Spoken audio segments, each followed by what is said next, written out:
over there, Mary Chan. Okay, We are now thank recording. you.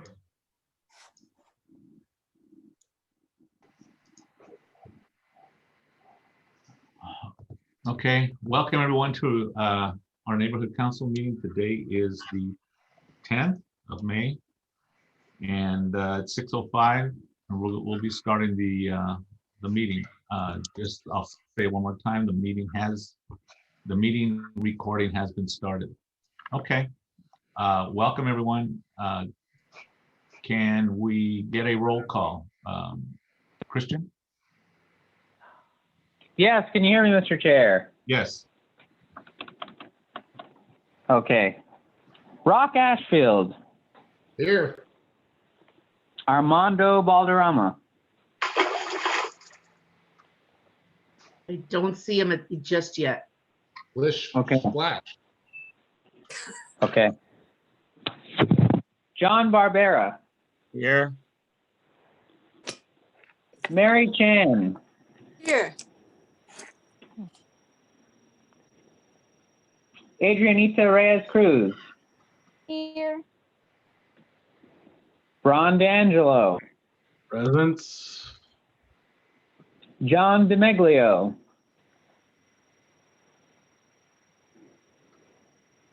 John DeMeglio, What are you doing?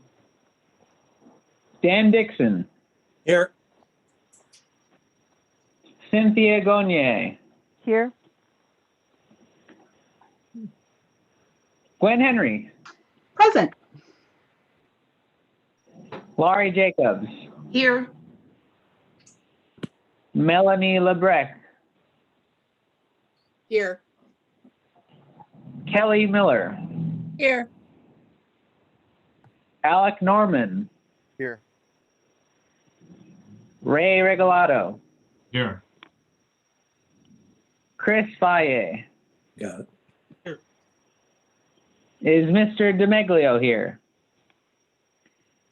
I do not see him and I do not see Armando. Oh, yeah, I'm sorry. Armando just came in. Let me move him over to panelist. Okay. No, it's fine. Thank you. Armando, Yes, I'm here. okay. Got a quorum, Mr. Chair. Okay, thank you. Okay, agenda item number 2. Can you raise the, there you go, thank you. Let me see. Just want to make sure that everyone knows that everyone's going to have an opportunity to speak for 2 minutes today. We have 2 presentations also today, so we're going to have a very packed agenda today. So please be very conscious of the your questions. Be as concise as you can. We're going to try to keep the meeting going as quickly as possible. We don't want to be here too late. So just want to make sure everyone is aware. Let's move on to our next agenda item, and that's public comment on non-agenda items. Do we have anyone that would like to speak on non-agenda items? And remember, we do not respond to these. We'll listen and they'll have 2 minutes, and then we'll just keep it going. So I see, let's go to attendees, and I see Victor Christensen has his hand up. Victor, would you like to start off public comment? I might need to allow him to talk. There you go. You can unmute now.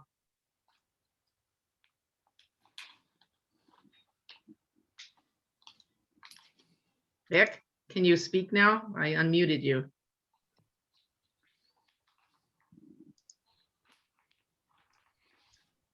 Hello, Vic. Well, while we're waiting, can I say something? Rock had his hand up also. Can you hear me? Oh, there he is. Okay. Yes, we can hear you, Vic. Thank Okay, you. I don't know what happened there. Okay, 3 hopefully quick things. 2 minutes, remember. I know, I'll request in advance if I can go over just a little bit if I don't make it, but I will shoot as quick as I can. Okay, go. Two things at Green Hills coming up later this month. The first one is Memorial Day on May 31st. They are going to have their Memorial Day event from 10 a.m. to 2 p.m. I called this afternoon, and they don't know for sure exactly to what extent it will be in person, but they're supposed to know more details by the end of this week. The second thing is the Vietnam Memorial Moving Wall will be at Green Hills from the 28th through the 31st, 4 days.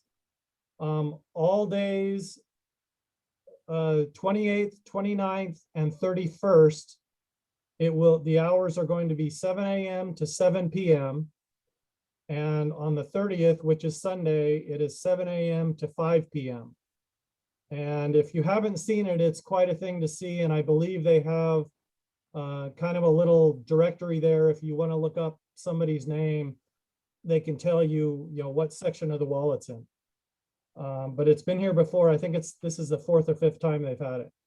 The third thing is not directly San Pedro, but if San Pedrans happen to be over in the Torrance Beach area on this Thursday, May 13th, they are having their second full volume emergency system test, which will involve flashing lights and, like I said, full volume, which they say is very loud, announcements that are like, tsunami has been, seen in the area, or there's a danger of an earthquake and various things like that. So if you're over in that area, don't panic. It's a test. And they're going to have two smaller, meaning lower volume tests after the 13th on the following two Thursdays, the 20th and 27th. But the 13th is a full volume test that will be heard in various places of Torrance and Palos Verdes and that kind of thing. Just Okay, under the bell, Vic. that's all I'm doing. Vic, could you please email me all that information, and if you have flyers, so we can share those announcements? Thank you. Okay. Okay, next hand up is Rock. You now have the floor. Okay, so Thursday, May 13th is Red Day. That's renew, educate, donate, something like energize and donate. That's KW. I want them to hear me. So it's our National Day of Contribution. Every Keller Williams office is doing something for the community. What we're doing is a local food drive to benefit Total Rent House, Harbor Interfaith, and Pedro Pet Pal. So we're accepting donations at our location, the Terraces Shopping Center, where our office is 28901 Southwestern. Any type of pantry food stuff, personal hygiene items, diapers, pet stuff, obviously, and we take cash. You'll see some flyers with a Venmo code, and you'll see it on my Facebook too. So it's a way we can actually raise money. So we really want to blow it out for these three great charities. So if you have some stuff lying around, you want to clean out your pantry, hey, we're the place to go. Thanks a lot. Thank you, Rock. I do not see any. Yes, there's one more hand, Ray. Is Mary Chan. Oh, okay. Mary, go ahead. Good evening, everyone. So this is May Mental Health Month Awareness. And I'd like to point out that I am on the board of NAMI, National Alliance on Mental Illness. And I appreciate that if you do want to reach out and find some free support educational courses, please reach out to me. There is also a NAMI Walks for our fundraiser. And all the courses and support groups are free of charge for anyone in a confidential way that's open. Thank you. Thank you, Mary. Okay, now I see no other hands. So we're going to move on to the next agenda item, which will be public officials report. And first person or the first organization would be elected and governmental representatives. Do we have any? I believe I saw Scott. I don't see him here now. I thought I saw from Okay, Ms. I see at the Aragon's bottom. office. He's at the bottom. No, that's a different Scott.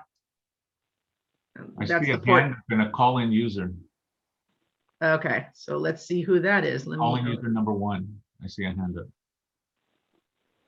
Okay, you can unmute caller. This is Octaviano, Department of Neighborhood Empowerment. Ah. Just wanted to make sure you knew it was me. Okay, Octaviano, thank you. Thank you. Okay, we- I thought I saw another one. Hang on.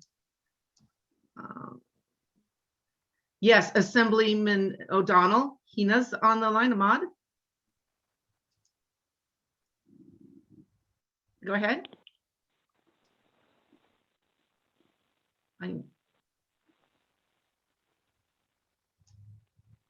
You should be able to unmute. There we go. Alrighty.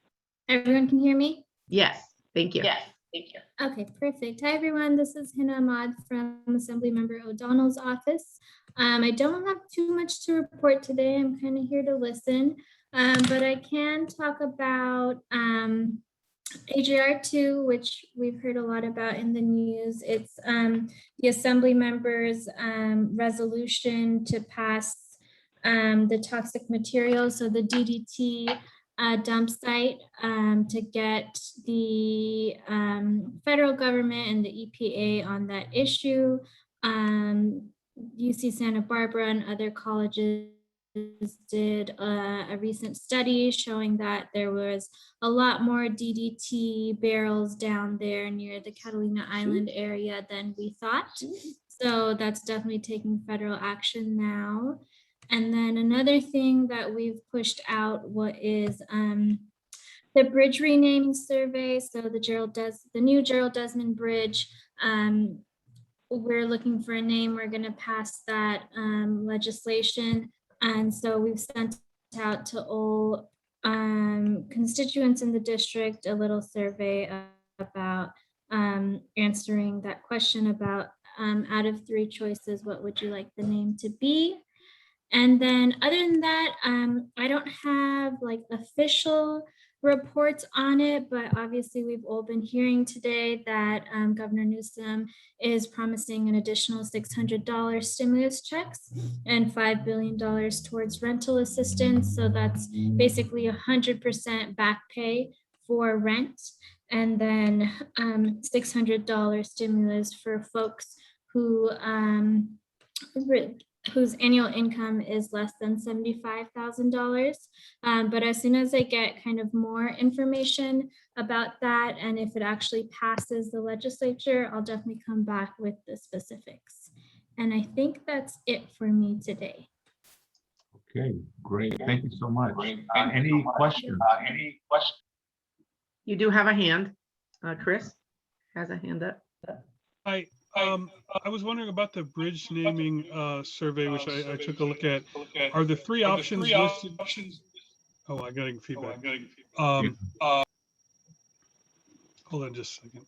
Are the 3 options listed the only options available, or are those the options that the assembly member is putting forward?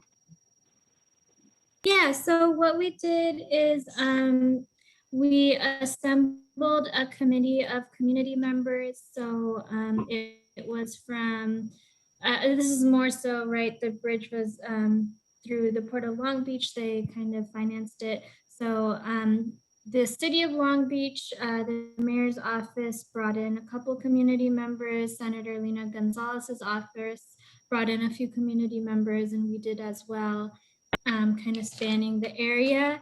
And we held a couple of meetings asking like what they would want the name to be. And this was kind of the top 3. And then a lot of the committee members said that, you know, we should put more community input into it. So we decided to just give the top 3 names to the district to decide. So I know Senator Lena Gonzalez's office is also pushing out the survey as well. Okay, thank you. I had the same question, actually. Thank you, Chris. The 3 names were not that interesting, but it didn't give us an option to enter any other suggestions. So at least we get some input. Yeah, I think it was a mix of, I know timing in terms of the legislative calendar. Also, it was, I think we were thinking about how much, if we gave like kind of like full range community input, would we ever kind of come up with the name? So we kind of thought committee, their top choices, we would give to the public. Well, at least it won't be called the bridge that shall not be named anymore. Yeah, I've seen a lot of comments, and you know, all have a meaning, but yeah, that's kind of where we're at now. Okay, great. I see no other hands up. Thank you so much for the report. We really appreciate it. Ray, Yeah, just a quick question. I'm wondering if any of the attendees are students. If they are, could you raise your virtual hand so I can record that you're attending the meeting if you need hours? Okay, see, look at that. I've got one. Who is this? Okay, Ryan Herrera. So noted. Is it possible? I think you can enter in Q&A for you to put down who your teacher is. Okay, we're gonna continue to move on so we can get to keep the move. Thank you. Okay, so next person, I believe, representing a department would probably be Octaviano. I don't recognize anyone else's name on the list here. So Octaviano, you're on. All right, can you hear me? We can hear you. Okay, I almost pressed another button.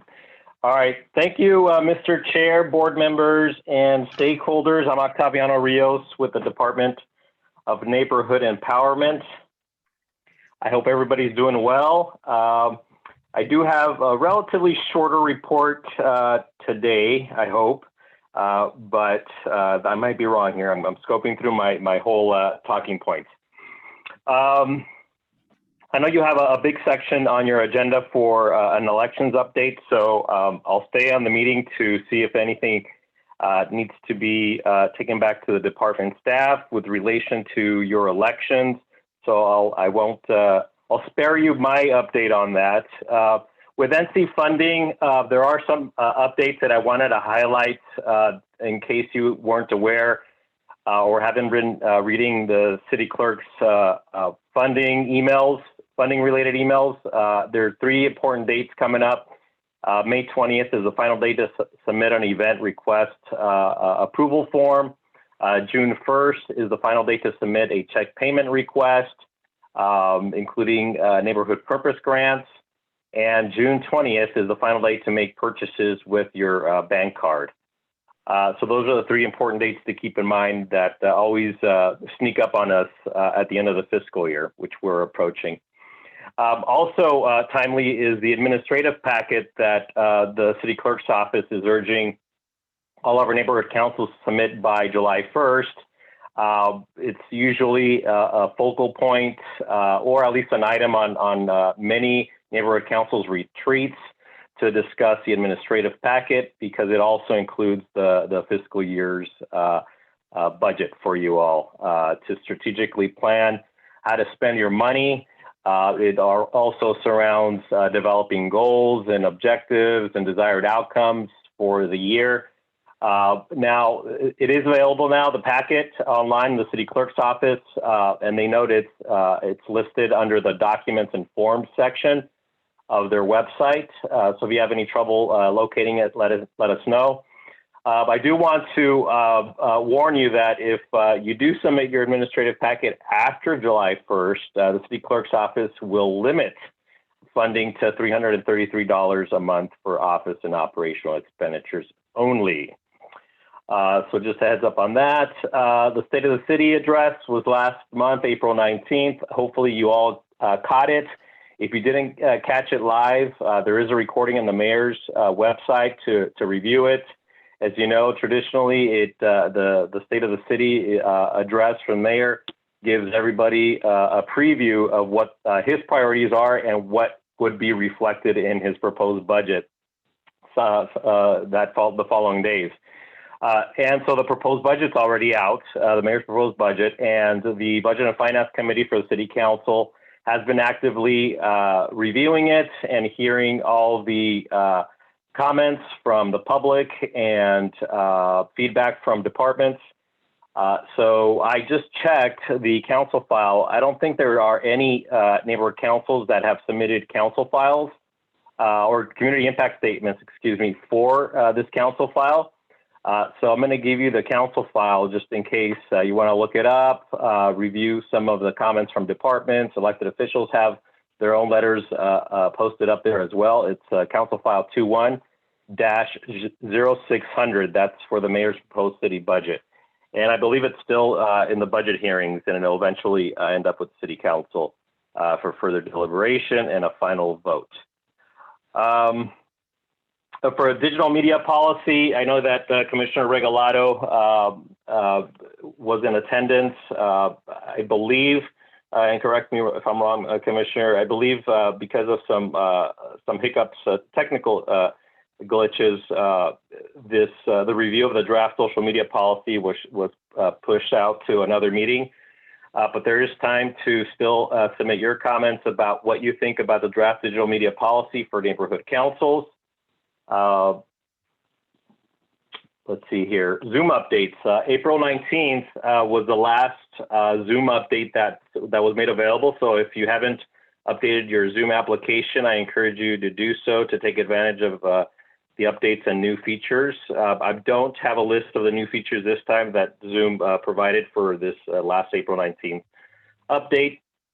The department did extend for another year the Zoom license for neighborhood councils, as well as the online resources for rules of order and parliamentary procedure workshops and recordings. So take advantage of that free resource.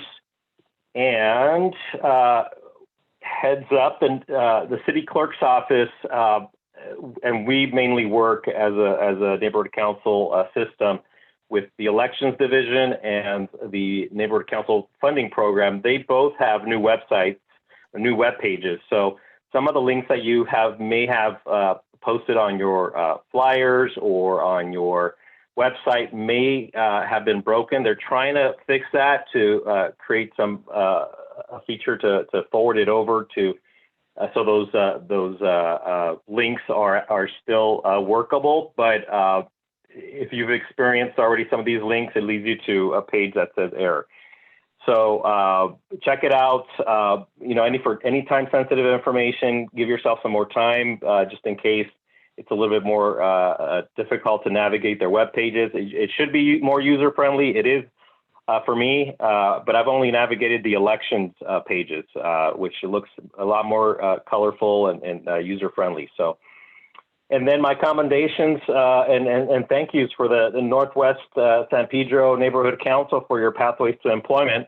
I participated as one of the interviewers, and it was fun. It was interesting. And thank you for the opportunity to do so. I got a lot of good feedback from the students and a lot of thank yous while I was there. I even got to answer questions from folks I wasn't prepared to answer from the staff.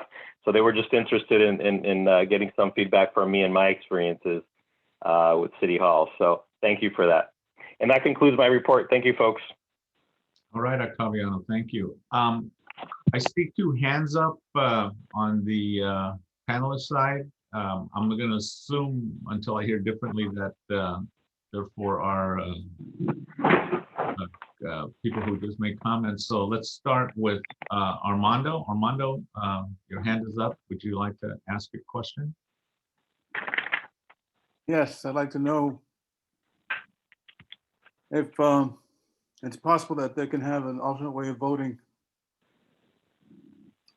set up for the neighborhood council election. I don't know if I heard that, Armando, an alternative way of voting? Yes. Is that what you said? Some of the people in the neighborhood want to know if they're going to be able to put in a ballot box where they could go and mail, they could go and do it the old-fashioned way of voting. As in a ballot booth, or just a ballot box to drop off the ballot? The booth, or a person can come in and say, I'm Jane Reed from Almeria Street, and I'd like to vote. They look them up and they say, okay, here you go, here's a ballot. And they'd like to know if they can still do that, or if they're gonna be able to do that, since the H virus codes have changed to almost yellow, which means that people can do just about anything. So why can't, because there's plenty of time to put a box in, a ballot room in, a voting booth in. Diana, yeah, our election chair has her hand up. Maybe she's has something to add to that, Octaviano. Oh, okay. And I'll give a quick feedback, and then Ms. Nave can weigh in. I know that the only, as far as I know, as of today, the only physical interfacing that will happen is with, the most you can do is fill out a physical application, a hard copy application of the to receive a ballot.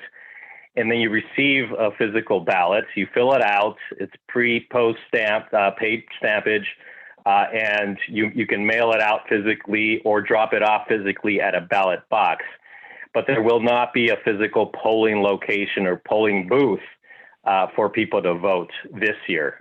And I don't know if the city clerk's office, and I'll take back your comments, but I don't know if the city clerk's office has the budget or the logistical preparation to pivot that quickly this year to provide that physical voting experience.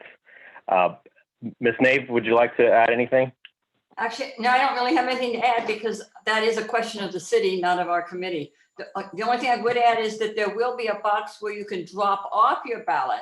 You still have to apply for it, get it in the mail. You can fill it out, and rather than mailing it back, you can drop it off at Peck Park. And I believe that ballot box is already there. I don't think it's open. It's supposed to be open starting on the Friday before the election at 8 o'clock in the morning, and then they'll close it on the 15th at 5 o'clock. But my hand was up to ask questions of Octaviano. Okay. Okay. All right. We have. I'd like to finish. The other person who had their hand up, but Armando, are you good with your question? In conclusion, I'd like it duly noted that several of my stakeholders in my neighborhood are upset that they don't have that opportunity to have a place where they could walk in and vote, because they really don't feel that having strictly to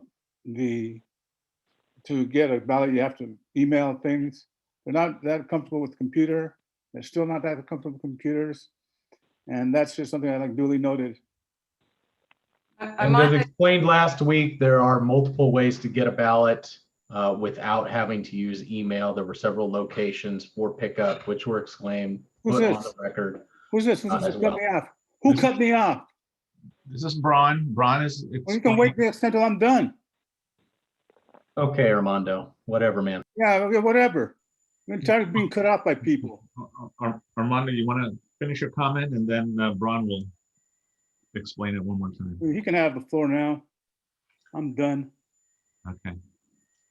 Braun, is any other explanation or anything further? Well, and it sounded like there was a break in Armando's thing, which is why I decided to cut in, because again, as explained last month and has been on the website, there are multiple locations where you can pick up a ballot or a request for a ballot without having to go online to do so. There are 3 locations which were explained last month, which have been on the website, and which I believe were also put in place in the newsletter that came in, at least to me anyways, last week. Well, what we do. Thank you. Diana, I saw Melanie's hand up next, and then Diana, you'll be after Melanie. So Melanie, would you like to ask your question? Or mine's really easy, I think. Octaviano, can you clarify what is going to be our budget for fiscal year 2021-22? Oh, that's good. As far as I know, I believe it's still going to be 32,000. I believe it hasn't increased. It hasn't decreased. But let me circle back for the neighborhood council budget, right? Right, because I heard 25, and then I heard 32, then I heard 37, and then I heard 32 again. So I'm like, how do I go? If I can just drop in here, the general manager Beltran was at the Hank meeting, and she did announce that it was going to be 32, I believe. So she announced it as 32. Okay, good. Okay, so let's, okay, Diana, you're next, and then Gwen will come up. Diana, go ahead. Thank you. I have two questions, Octaviano, and I've actually asked both of them before. I'm hoping that we've got an answer this time. The first one has to do with the fact that when we go into Zoom, like tonight, since I came in as a participant, not a panelist, I had to put my email address in, and I'm hoping that there's some way that those emails can be captured for the neighborhood council. And so that's one question. Okay. So do you want to ask? Okay, I thought you were going to ask the second one. So I requested that particular feature get developed, but it's not something that we're able to do now. And I can work with Ray to see if that's changed on the back end to see if he's able to capture it as an administrator of your accounts. But a few weeks ago, what they told me is that we can't. Okay. So we'll keep advocating, though. Thank you. It's a good idea. Thank you. The second one has to do with Cornerstone. And this came up again at the planning plan check meeting where all the planning chairs and planning members throughout the city get together. And because there is now the required training for members of the planning committees, and because we may, after the elections in July, we may have new members for these committees. Will Cornerstone be available to people who are not board members, but are members of the planning committee to take that training? I don't know if it's going to be housed in Cornerstone, but I know that the non-board member committee members will have access to the training by August, which is when it's I guess the deadline. But it's not available yet. The second phase of the training. No, they told us it was going to be on Cornerstone. So the question was whether or not the non-board members would have access to Cornerstone.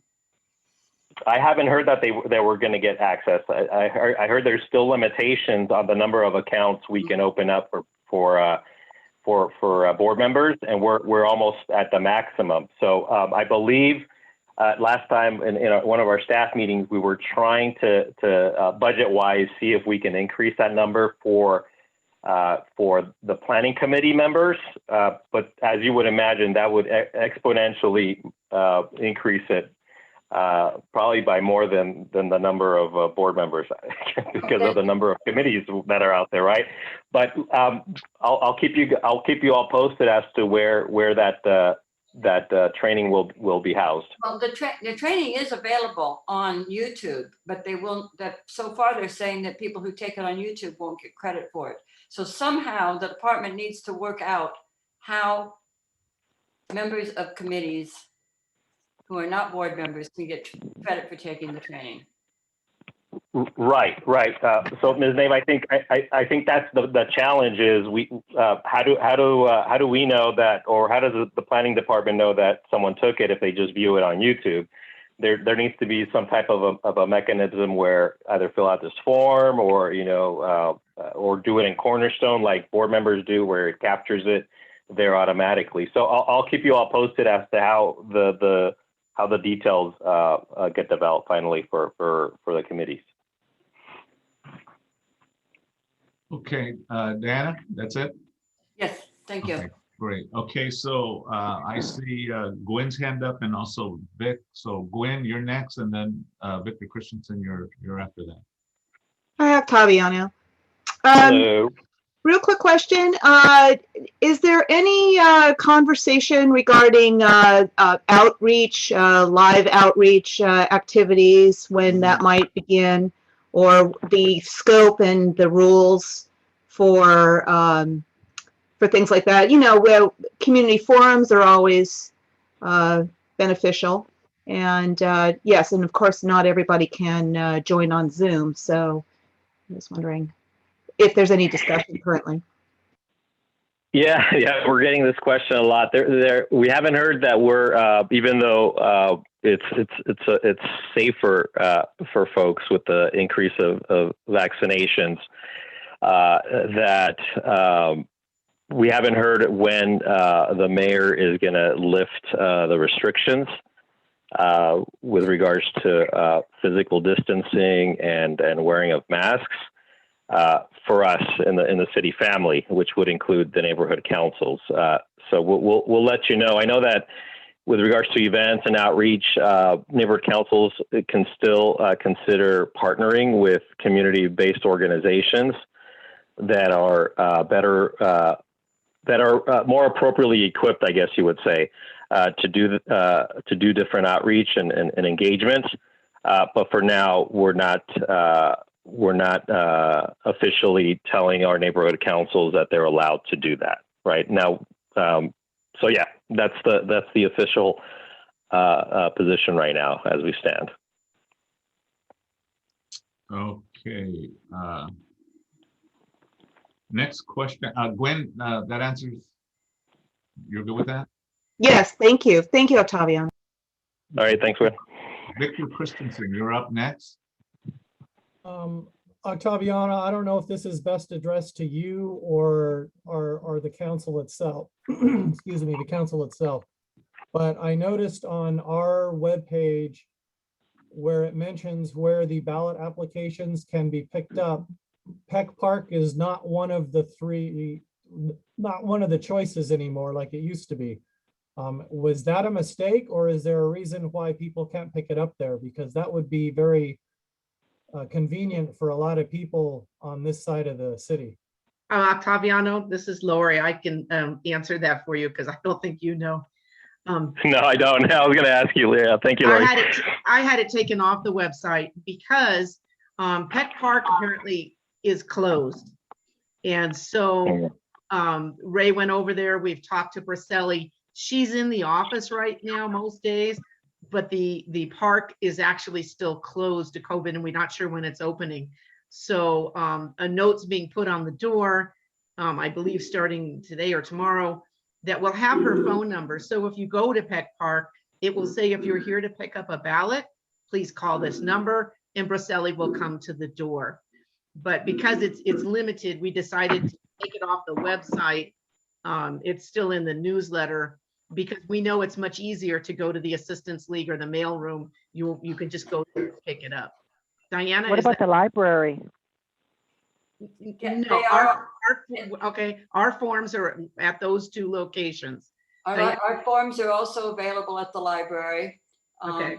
And the library is sort of like Peck Park. The library is not open, but they have a table out front. So if you go up to that table, somebody will come out, and then you ask for it, and they go in and get a copy of it and bring it out to you. The other day, they were out of the English version. I told the city, hopefully that's been replenished, but they were out of the English version when I went by on Friday. And Vic, if things change, I'll put it back up on the website, but I thought it was better not to list it since the other two were better locations to pick up. It might be good to include with that note on the door at Peck Park, the locations of the other two places where people can get them. I will follow up with Diana on that. Thank you. Okay. I think, let me go back. Yeah, okay, no other questions. So let's move on to the next report, and that would be budget representatives. Any information from Melanie or Lori as far as budget reps? Advocate, the staff, they sent us a report and it's been on the website for the last month. Okay, I'm not sure that I heard it, whatever you said, Melanie, clearly. Could you say it one more time? They sent us a report and it's been available on our website for the last month. Okay, They sent it after the last meeting, right after Okay. the last meeting. And we had it loaded up there for everybody to see it. all right. And I do not believe we have a representative from Budget Advocates at this time, so. That Okay. report is also on our site. Right. Okay, we're going to move on to the next agenda item, and that will be first responders report. I believe I saw Scott Gaines' name. I believe, Scott, you are with the Port Police, and if so, I just clicked allow to speak. You can unmute, Scott. Okay, can you hear me now? Yes, sir. we got you. Okay. Yes, hi, Scott Gaines, Los Angeles Port Police Community Resource Division. Just a few things. Well, thank you for allowing me to be here. It's my second meeting, and just a few things. I'm sure you all knew about the fact that there was a fire at the skate park that took place last Monday. It was a container that contained like pallets and stuff. And it appears that the homeless had moved in there, and I guess the fire, no one really knows how it started, but it's been totally gutted. So we're going to be working with the Skate Park Association to get that removed. And the skate park's in the process of changing hands from the Port of Los Angeles to the General Services Division, GSD. Possibly that's supposed to take place sometime around late June or early July. It all depends on when the land transfer goes through. And over here at the port, just preparing for the events that are going to take place in the summer. Some of them are, let me see if I have it listed here. My phone might have died. Oh, no, it's good. The most recent one that's going to be happening is the Council District 15 is going to be planning a monthly summer drive-in series. Some of you all went to the drive-in series that took place in October. Yep. It's a similar thing to that. They're going to have drive-ins pulling up, and they're going to have 4 films. Each is going to fall on a Saturday. The dates are June 12th, July 17th, July 31st, and August 8th. So those are the first of the series. They're going to open it up to around 150 vehicles each night. So you'll be hearing more about it when they blast it out to the media. But that's pretty much all I have right now. Just thank you for having me. Okay, thank you. Any questions for our? Does he know the name of the films? Does he know the name of the film? They don't have the names of the films yet. They just they were still working on the permits and everything. Okay. Because the fact that it's going to run exactly the same way as it did before, it'll be easy to get the permits going and get everything set up. But as to the name of the films, they'll probably let us know, hopefully within the next couple of weeks, and when they blast it out in the media. Okay, thanks. No problem.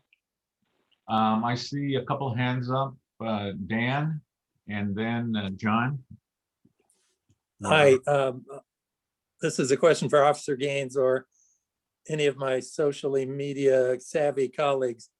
There was a report this morning that somebody sent to me of a man, a report of a man with a gun at Brett Place and Capitol Drive. I didn't see anything else about it. It was about the time that kids were going to Taper Avenue School, so I pulled my pants on and rushed over to see what was up, and nearly ran over my daughter and son-in-law coming back from having delivered him to school. I just wondered if there was any follow-up on that or if it was an actual report.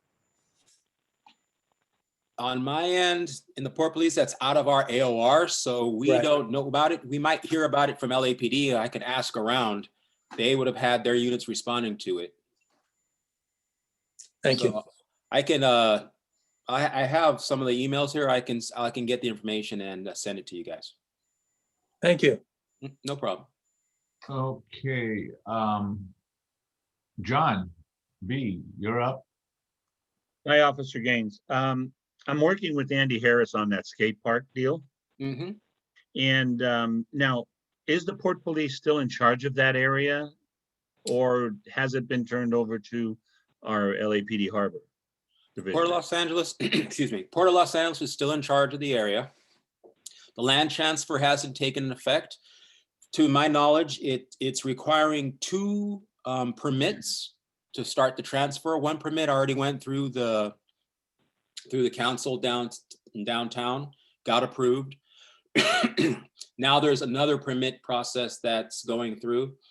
As to the time frame to that one, I do not know. That's why they're figuring it's probably going to be between June and July due to the lag time that's taking with everything that's going in downtown. Everything is going slower due to COVID and with the distancing, and everybody's schedules have been pushed out. So that's pretty much what I have right now. We're looking at about late June, early July.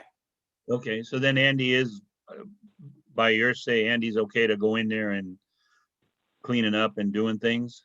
He is not okay to go in and clean up and do things. Okay. The Port Los Angeles executive staff has stated that no one is to go in there by themselves unless they get approval by a Port of Los Angeles Real Estate Division due to liability reasons, because that place isn't 100% safe or clean. If someone gets hurt, the liability is on the Port of Los Angeles. So we at the Port Police have been directed to not allow anybody in. The area remains chained, and with our locks, all you have to do is pretty much contact the Port Police or contact Port of Los Angeles Real Estate Division to get entry granted, and then we would meet you there, open the locks, and let you do what you need to do. Okay. All right. Thank you. No problem. Okay, thank you, John. Let's see. I see one other hand that popped up. It's identified as 1+7 Pro. I have no idea who might that be, but please unmute yourself, or can we unmute him so we could? I just did. Can you hear me? There you Yes. go. Yes. Can you please identify yourself, if you would be so kind? I'm a stakeholder in Northwest San Pedro neighborhood, Okay. and you Want to know ask who me it a question? is. No, I'm here to ask a question of the officer. Is that okay? Yeah, I just mentioned if you would like to go ahead and ask your question. Okay. So officer, am I correct in assuming that you guys patrol still on Westmont above Gaffey in the warehouses up there? Westmont above Gaffey in the warehouses. I do not believe that's not our area of responsibility. That's LAPD's Harbor Division territory. Because I was told that I'm talking about, do you know the warehouses that I'm talking about past the railroad tracks? Above Rancho Holdings, the tanks. By the Field of Dreams. We don't go up that high. We do, there's that green space that goes from along Gaffey Street. We do that because that is Port of Los Angeles property, but that's about as far as we go. We don't go, once we get past Westmont, the green space stops, and we just take the green space back down to, what is that, to Channel, or how it meanders down to Channel. Eventually it's going to go past the skate park, so we'll be patrolling by the skate park as well. But right now it's just that one patch, pretty much on Gaffey, from the Home Depot to 7-Eleven. Pretty much, it goes a little bit further south than 7-Eleven to those businesses where the car repair shops are. Yeah, we usually have Senior Lead Officer Dan Brown. I do not see him with us today, so Stakeholder, if you would like, perhaps maybe Dan Brown will be with us next month, or the Senior Lead Officer Dan Brown is the senior for our area here, so you may want to direct a question toward him, and we can get you his contact information if you like after the meeting. Know how to get a hold of him. You Thank do you. know how? Did you say you already know how to get a hold of him? Yes. Okay, all right. I just want to make sure.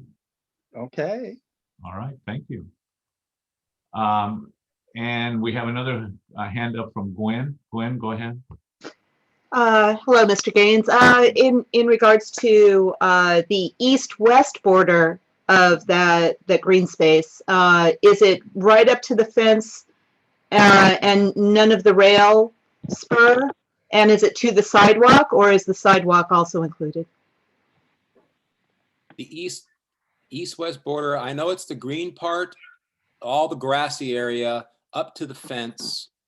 There has been some fuzziness as to how far on the other side of the fence does it cover. The rail yard is different. The rail yard, I believe, belongs to Pacific Harbor Lines, and that's their responsibility.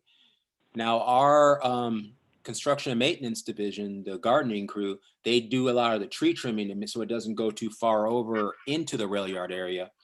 But if I believe correctly, the rail covers from the rail 7 to 10 feet on either side, and then you pretty much hits the fence line. Then that becomes port property. Once it gets to the sidewalk, I believe you go back to City of LA property. There's a lot of jurisdictions that are superimposed on top of each other due to land swaps and such. Yeah, hopefully we could get something that's a little more defined on that, as to, especially around the fence line. That would be wonderful.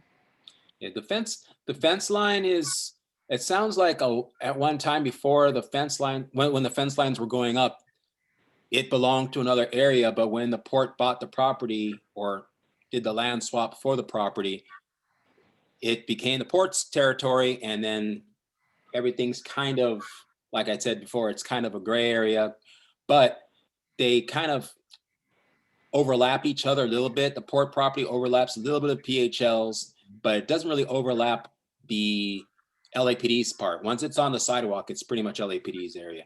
That's not to say though, when we're up there checking an area and we see something on the sidewalk, we're not going to overlook it.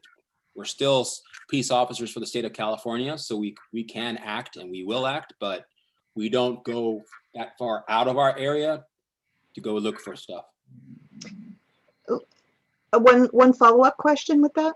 Is it okay? Yeah. Okay.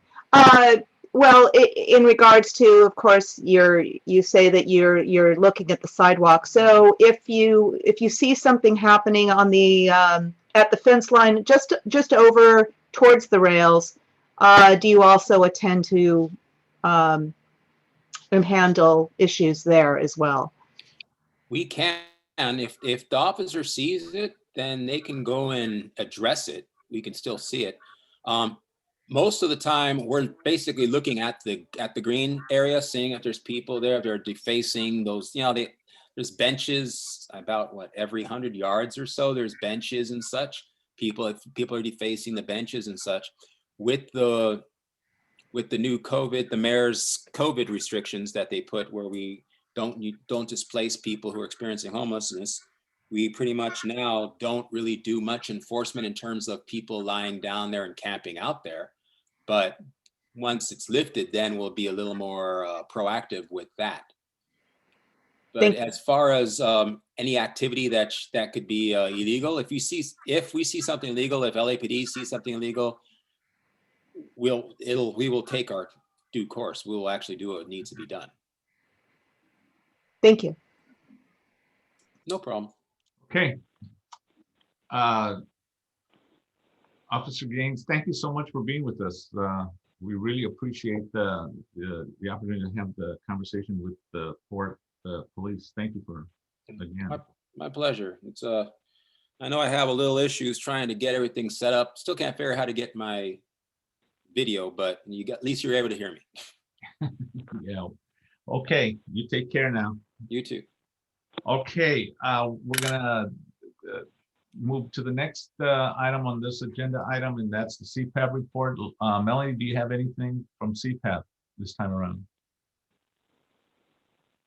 only just update where we had discussed CPAB at Public Safety, and Lori had brought some updates to us because mainly the CPAB meeting focused a lot around just basically talking about the Vagabond Hotel and the problems that have been existing there, and that it was turning into a basically a key shelter like for homeless, because a lot of homeless were being housed there anyway, but there was a lot of disruption from a lot of shootings and stabbings and other activity going on there. So the city, I guess Lori had brought an update where it is going to be a project room key there at the Vagabond.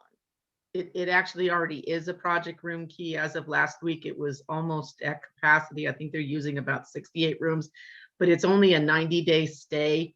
It's a quick one. It's being operated by a company called Whittier something. They're changing their name. It is really, project room key is really only for COVID,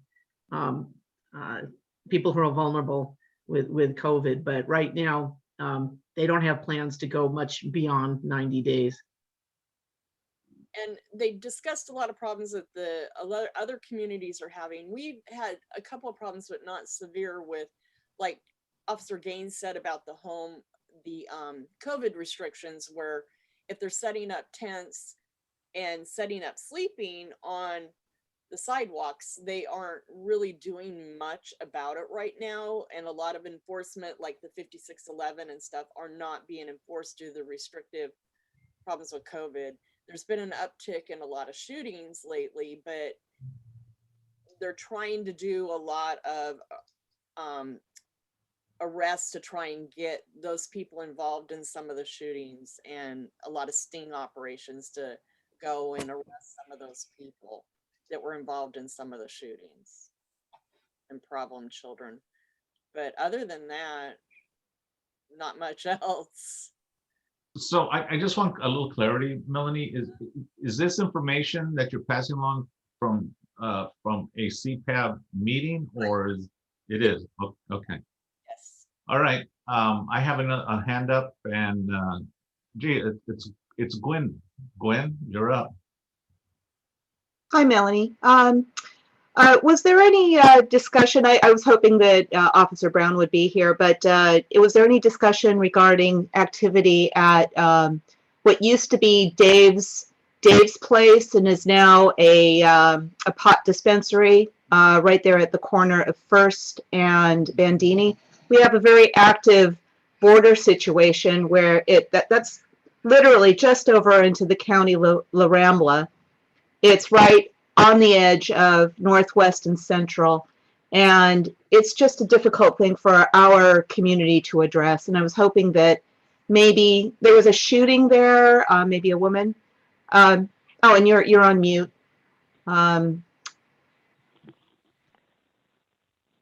Yeah, there was a shooting there. They did mention that, and that it was under investigation. And that was the only thing I know that they've said. That's it. Okay. Hopefully we get more. Thank you. All right. So let's move on to move the agenda, and now we're in our presentations. We have two. We had. Sorry. Was someone going to say something? No, I lost the screen. I'm sorry. Okay. We have one from state, I guess SR stands for State Route 47 Interchange Reconfiguration Project Architectural Wall Treatment Design. Sarah is with us. She is an attendee. I just promoted her, Ray, and okay. I believe she wants to share her screen. Is that correct, Sarah?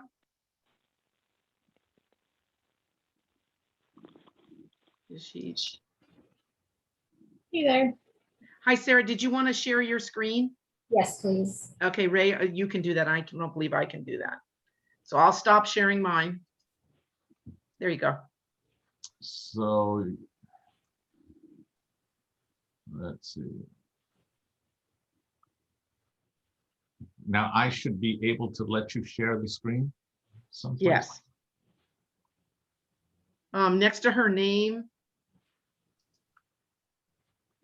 it should say allowed something to share screen. It's not. Next to the three dots, next to her name. The three, yeah, I'm looking at the three dots. I don't see it here to say the share screen. Sorry. Is somebody on our board, do you know what Ray can click on so she can share the screen? Yeah, you promote her to a co-host. Ah, thank you. Okay. I knew that. I just forgot. Okay. Sarah, you are now a co-host. Wonderful. Let me see here. Sorry about that. No worries. Okay, let me know if you guys can see that. Looks like it's sharing. Perfect. There Well, you thank- go. Awesome. Thank you so much, Ray, for inviting me to present tonight. Again, my name is Sarah Ziz. I'm with the Port of Los Angeles Engineering Division, project manager for the SR 47 Vincent Thomas Bridge, Front Street Harbor Boulevard interchange reconfiguration project. I believe we presented to the council a couple years back when we first started design on this project. And so today I'm just going to do a brief overview of kind of the project scope and what it entails, and then dive into a little bit of detail regarding some of the architectural wall treatment design that we're pursuing with Caltrans currently along the entrance to Harbor Boulevard. So without further ado, as you can see in blue, we've highlighted all of the areas that will include improvements as part of this project, starting with the westbound. And let me just get everybody's bearings straight. This is the Knoll Hill Park baseball fields up here at the top. We have Harbor Boulevard, the Vincent Thomas Bridge from Long Beach, and the 110 freeway over here somewhere to the left. And so coming off of the Vincent Thomas Bridge from Long Beach, we currently have this underpass beneath the main line that exits onto Harbor Boulevard. We do have a lot of weaving issues as you're coming off of this exit, as well as some sight distance issues. It's a little difficult to see around the bend. So in order to improve that, we're proposing to flip this ramp over here onto Front Street as shown here. This will, alleviate a lot of those safety hazards that we see today. Along with that, we'll be shifting the 110 northbound on-ramp as you exit here and make a left from Front Street. We'll be shifting that a little bit further north to meet at a new intersection on Front Street. That will require a slight shift of Knoll Drive. It currently exits here at the signal. We'll be moving it about 200 feet north. We'll be installing a turn pocket and reversing the direction. So you will now enter onto Knoll Hill from this direction heading westbound and exiting off on Front Street. It'll remain a one-way road.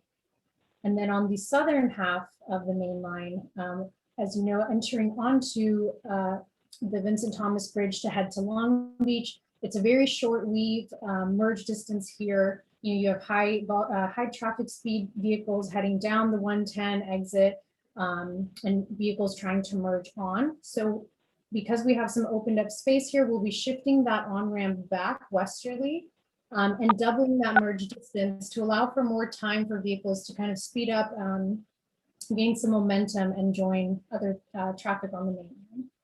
And then finally, we'll be adding an auxiliary lane coming off. This is the Gaffey Street exit where you merge onto the SR 47. You have traffic mixing with the 110 southbound as well. So we'll be adding in an aux lane. It's kind of similar to what we have today on the 110 on-ramp with that separate truck turn lane, just to allow for, again, alleviating some of the weaving issues that we have coming off of the freeway.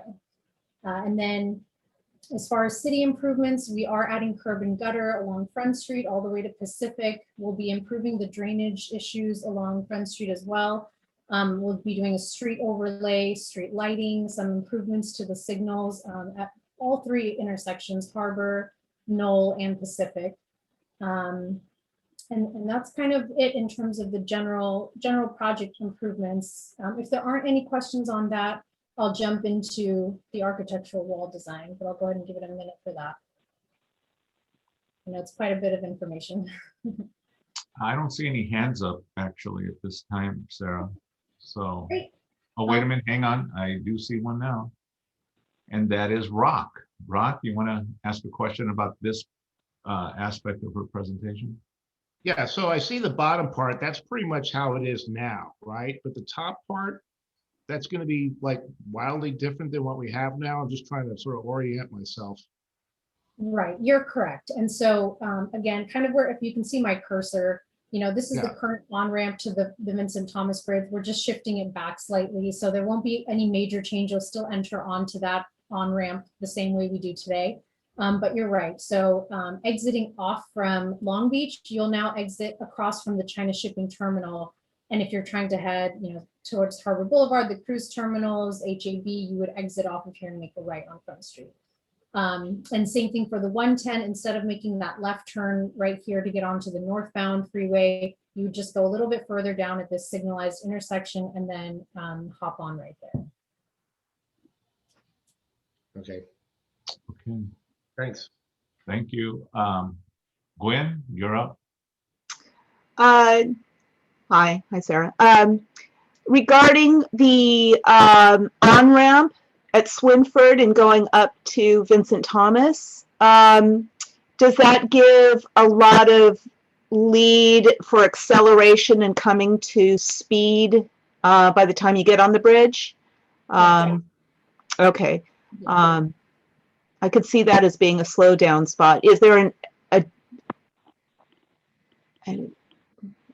yeah. So is there anything that has been amended as far as lanes so that trucks or automobiles might be able to get through there? Well, she just said she's giving you more space to get on, so it's better than what it was. Right, let Sarah answer the question, please. Thanks. So yeah, we actually currently have about 330 feet only to allow for vehicles to move on, which is fairly short considering you have to get up to speed to about 35, 40 miles an hour for the main line. So we'll be doubling that to about 660 feet. It's as close to the standard as we could get considering kind of, we're a little bit landlocked in this area. And so yes, it's definitely going to help improve kind of basically doubling the amount of time or distance you have to get up to speed in this area. Thank you. Yeah, of course. So you want to look at, can we look at the architectural design? Yes, of course. And so just so everyone's aware of kind of the area I'll be talking about is right along here. As I mentioned, we're adding an auxiliary lane. So we will be widening about 10 to 12 feet in this area here. And so just moving down, I've highlighted it on the photo above. This is kind of the existing conditions, again, just to orient everybody on the area of discussion. We currently have an existing retaining wall that we will be tying into. And just to give a frame of reference, this truck right here is kind of the end point of the retaining wall here. And so as you can see, we have quite a bit, several hundred feet of new wall that will be coming into place. We'll be tying into the existing, and then this smaller wall will be eliminated, will be widening and connecting with a new wall. And I just distinguish, between new and existing because it does affect the treatment that we're able to procure. And so this is kind of the rough exhibit we put together in terms of concept for what that architectural wall treatment will look like. We really wanted to stick to a nautical theme, as this is kind of the gateway entrance into the port, ports of call, and the entire San Pedro area. On the existing walls, you'll see up on the top, we're proposing pelican silhouettes. They're similar to this photo here shown under letter C. Metal cutouts that we can kind of tag onto the existing walls, along with some sandblast treatment in the shape of waves and some clouds on the top for the existing wall. And then on the bottom, this would be for the new walls. We have a little bit more wiggle room because they are new. So we're proposing to do a sailboat treatment as shown in photo D. We'll include some of those metal cutouts and then again, a fractured rib kind of wave pattern along the bottom. And so, yeah, we really just wanted to kind of present this to the neighborhood council, the entire team, and just give everybody kind of some foresight into what we're proposing in this area. We are in discussions with Caltrans, and hopefully this concept moves forward into design and then construction. I'd be happy to answer any questions. Thank you, Sarah. I had a brief discussion with Augie this afternoon, and apparently you're going to be presenting to other neighborhood councils and CD15 and so on. And I believe, Diana, the combine planning and land use for all 3 neighborhood council committee meetings. So I believe there'll be a request at some point for a letter of support for this. And I'll mention it again, as I did at the president's meeting, the port president's meeting. This is really a great design. Thank you so much for the work that you guys are doing on this. Definitely, yeah. Thank you so much. Yeah, we're really excited. I'm sorry, go ahead, Sarah. Oh, I was just saying, we're very excited and hopefully we can see this through. Yeah. Any questions on this piece of information from anyone? Melanie? Hey, Sarah. Do you know if there's plans to do, I know, because we have such a problem with things that we like that are nice, that they like to graffiti on it. Is there any plans to get some sort of graffiti treatment on this too? Definitely, yeah, especially with a treatment to this level. We're gonna include some graffiti coding kind of to the highest grade that's available and possible in this area. We've also explored options. You can kind of see on the existing wall where it's been maintained due to graffiti, kind of this darker gray here. And so we're even exploring options of potentially starting our design just a little bit higher up so it's out of reach for taggers, just to kind of help further prevent that from happening. But you're absolutely right. And we definitely are going to take that into consideration. Sounds good. Great. I don't see any other hands up raised. So Sarah, thank you so much for the information. We really appreciate you being with us tonight. Yeah, of course. Thank you so much for having me, Ray. Appreciate it. Thanks, Take care. everyone. Okay, we'll move on to our next piece, and that is Did you move Sarah from co-host? I'm doing that actually right now. Okay. Let's see. There you go. And then I see Armin here. I did see him. Where did he go?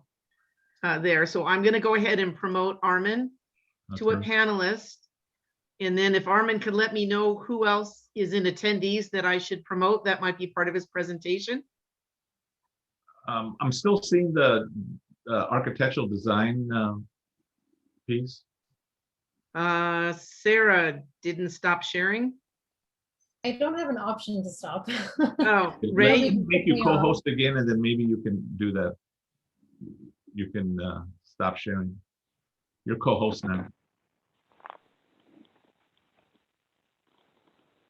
Oh, here we go. Sorry about All that. right. No worries. Thank you. Thanks. Thank Okay. you. So, Armin, is there somebody else that is part of your presentation? Yes, if you could allow Lon in Okay. and Cylindra, Okay. and I believe that is it. And did you want me to share your presentation, or did you want to share the screen yourself? I'll share my screen. Okay, hold on. Ray needs to make you co-host then. Okay. Nice to see you, sir. Thank you. Nice. It's nice for you to have us here. Okay, Armin, you are now co-host. Okay, now. Or you can share away. Share the screen. Share. Can you see it? There it is. Uh-oh. I just learned how to do this the other day. Okay, Ray, thank you so much for allowing us to come to the meeting tonight. My name is Armin Ross, and I'm a consultant with Hill International, who is a consultant to the Port of Long Beach on the Pier B on-dock rail support facility program. We have actually made two previous presentations to your neighborhood council, one to your plum committee back in January 27th, and then on April 8th to the joint Coastal Central and Northwest Environmental and Sustainability Committee on this project. And Mark Erickson actually made the presentation. Mark could not be with us this evening. He is at, there's a meeting, simultaneous meeting going on with the Wilmington Neighborhood Council, and Mark is presenting at that meeting. So I am going to attempt to do what Mark does, And I'm hoping that we can get through this and also respond to any questions that any members of the neighborhood council or the community at large may have. We have a June 7th hearing scheduled with the planning department, LA City Planning, and we would love to have a letter of support from your neighborhood council on this project. But let me get into it and start this slideshow. Okay, so it's the Pier B on-dock rail support facility program.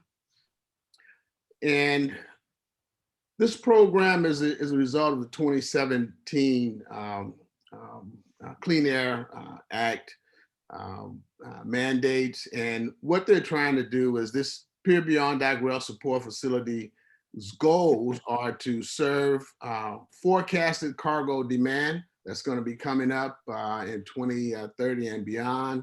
They like to position the port to handle up to 35% of the cargo by train by 2030 if possible.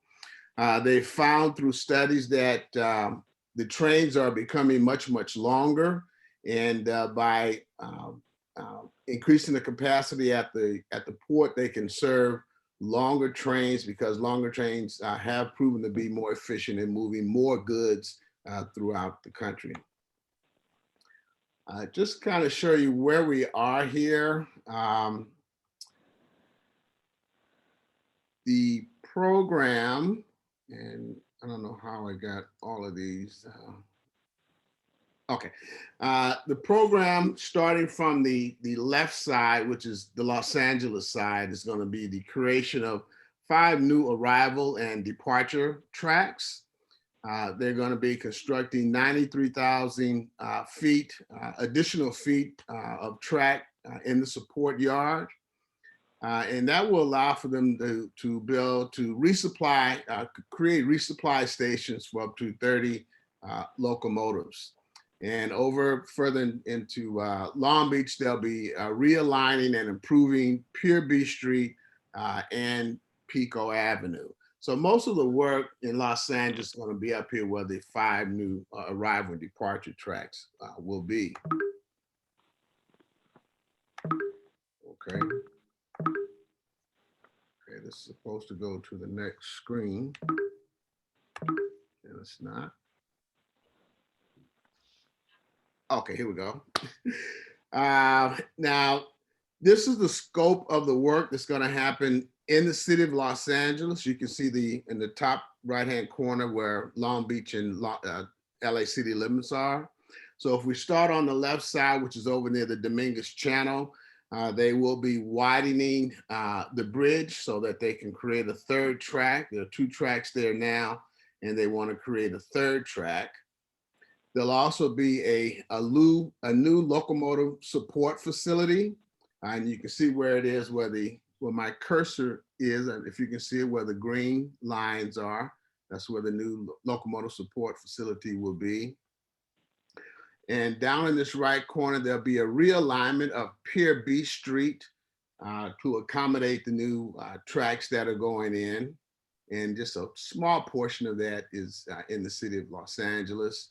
Valero has asked that their driveway be replaced because of some of the reconfiguration that will go on with Anaheim Way. And so they're going to replace Valero's driveway. And there'll also be a number of utility relocations along the nearby public roads. And if you look here, there's going to be a slight realignment of Anaheim Way to accommodate the heavy haul route that the large trucks use to take cargo containers out of the port.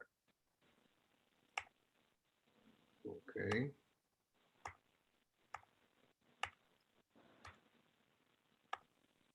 Okay.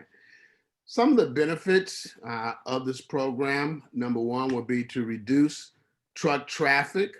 They're looking to take many more of the trucks off the street, which would actually result in lower CO2 emissions and improve air quality in and around the port.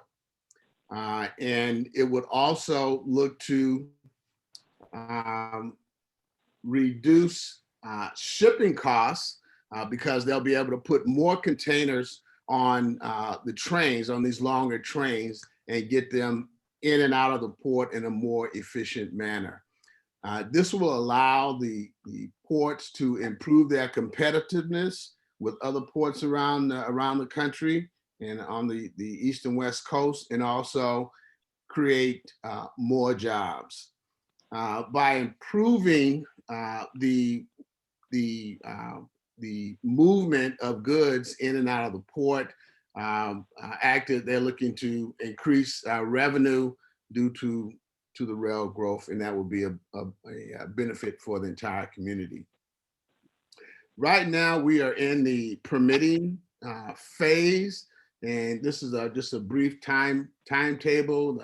City of Long Beach has already certified the final EIR. City of Los Angeles is still working on it. Long Beach did it in 2018. Last year, there's also there's federal money in this project. So the U.S. Maritime Administration, they have to secure a permit from them. They've published their draft environmental impact statement, and that should be coming up for final sometime later on this year. Maybe the end of the second quarter, beginning of the third, maybe the end of the second or third quarter. And then there's actually two permit approvals in the city of Los Angeles. The planning department has a coastal development permit that has to be approved, and that's the process that we're in right now. And then there is a coastal development permit that comes after the LACD plan has approved. It's a dual permit process for coastal development. The EIR is available, and this would be the link if you'd like to access it and read about the environmental impacts and mitigation is being proposed. They will be in that document. The Port's Clean Air Action Plan, which is a great big part of what they're trying to do here, is to have some zero emissions, some cargo handling equipment, buy the cargo handling equipment by 2030, and the drayage trucks by 2035. So they're looking to clean up the air quality around the port as much as possible, because they found in the rail elements portion of the Clean Air Action Plan that reductions in emissions can be achieved by shifting the way cargo is handled, for example, by maximizing on-dock rail where possible. And that is essentially what this on-dock rail support facility program is doing. They are also looking to incorporate new locomotive technologies. Sometime second quarter of this year, there'll be the first battery electric switch locomotives will go online in the port. And by the end of this year, BNSF is going to put in the first mainline battery electric locomotive, and it's going to be tested on this 350-mile route from Barstow to Stockton, and it will be a part of like a three locomotive engine train, because it's going to be a very long train that will be going along this route. Part of the program is to provide grants to the community. They've identified, and I don't have that particular map in these project eligibility zone, and in the city of Los Angeles, the Wilmington community is included in that eligibility zone. There's some $65 million in grants made available. And some of the projects that have been funded thus far include 6,000 plus trees, air filtration systems for schools, asthma education and outreach, and electric buses. Most of the grants have funded programs that deal with air quality and improving the air quality in and around the port area. And we'd like to invite everyone here. We do have quarterly stakeholder outreach meetings where we give a complete update on where the project is, where the, how they're coming with the EIR, how they're coming with, in our case, the city planning department permits, and then how they are doing as far as staying on the timeline for completion of this project, which should be sometime around 2030, and it may extend to 2035. And with that, I want to thank you for allowing me to present this PowerPoint presentation regarding the project, and we will respond to any questions that you have now. Gentlemen, thank you very much. Appreciate the presentation and the outreach from the city of Long Beach to into the city of LA. Let's see, I do see one hand for a question, and it's from Gwen Henry. Gwen? Hi, sir. The link to the CEQA NEPA process, would you please bring that back up, please? Thank you. Oh boy. Okay, let me see if I can do that.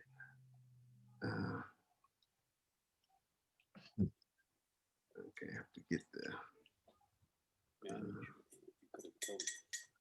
Slide 6.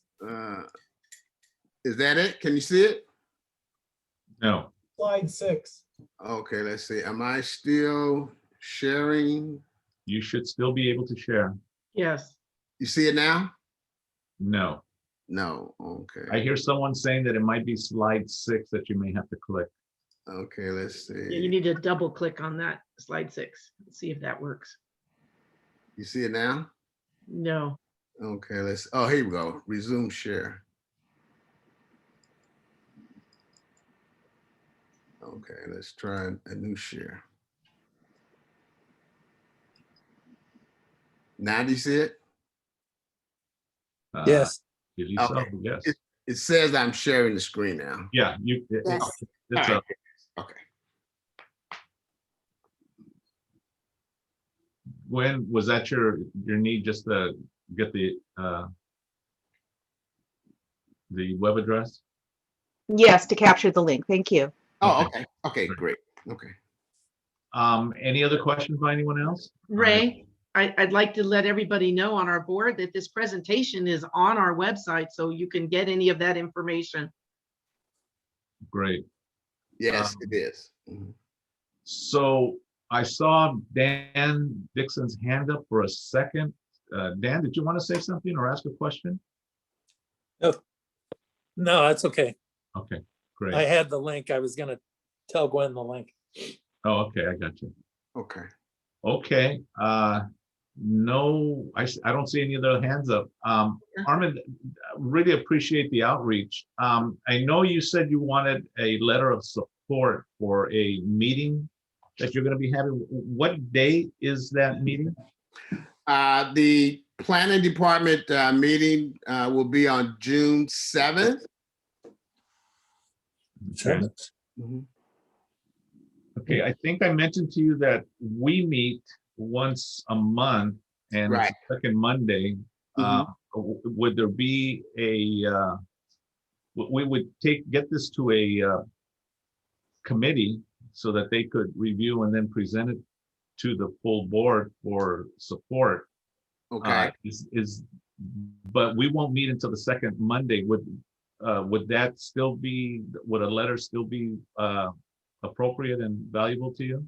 Yes, it would. When we have these hearings, the planner will normally keep the keep it open, keep the file open for a couple of weeks, sometimes even longer. So letters that come in after that hearing date will be fine. This is the first of probably 2 hearings that we'll have. Okay, and may I ask, do you have a sample letter or a template that you might be able to share with us to help? Yes, With, yes. going to one of our committees? Sure, I will send a sample letter over to you, Ray. And it will have the case file number, and I'll also give you the planner's name who's handling the project. Okay. Okay. And we need, Armin, for you to push stop share. Okay. Okay. I was wondering why I couldn't see anything. Oh, now I can see. Okay. Okay, there you go. Thank you. Yeah, I Yeah, kept Ray's saying, gonna God, take I you wonder off. why I can't see anything now. Okay. You know, by the time the COVID's completely over, we'll all be experts at this. So. You're right. All right. Thank you. Thank you so much. And Ray, thank you so much for allowing us to present to your neighborhood council. And we appreciate all of the help that you can give us on this project. It looks like it's going to be a very, very plus project for San Pedro. I used to live in San Pedro back in the 90s. I loved it. I don't know why my wife and I moved from there, but we love San Pedro, and you guys have a beautiful, beautiful city. Well, you're Thank always you. welcome back, and we don't know why you decided to move to Long Beach, but come on back. All right. Thank you very much. All right. You take care. Thank you so much for your time. Okay. Thank All right. you. Bye-bye now. Okay. Moving on. Consent calendar. Ray, we did receive one request for an update to the meeting minutes from Vic Christensen. And that was under the community issues report from last month. It said that Dan gave the report on the Science Center update, and Vic would like his name added there as he was part of it. And I see he's raising his hand right now. Okay. Victor, would you like to make a comment? Sure, it was actually not part of the community issues report. It was part of the ad hoc science center report, and okay. I made the report, not Dan. Okay, so I'll make note of that to make that change, Okay. which I'll send to Christina. But I don't know if we have any other requests for changes to the consent calendar. I would, given the just the correction, I'm willing to consider a motion for acceptance with the changes. I'll make the motion, Cynthia. Cynthia, who's the second? Second, Second by John Barbera. Yeah, please remember, if you're making a motion or seconding, to always say your name for the minute taker. Thanks.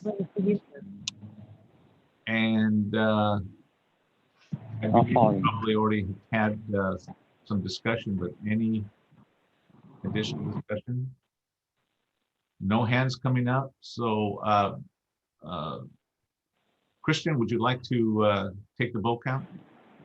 Yes, I can take the roll. Can you hear me? Yes. I can hear you. Okay. Rock. Epstein. Armando.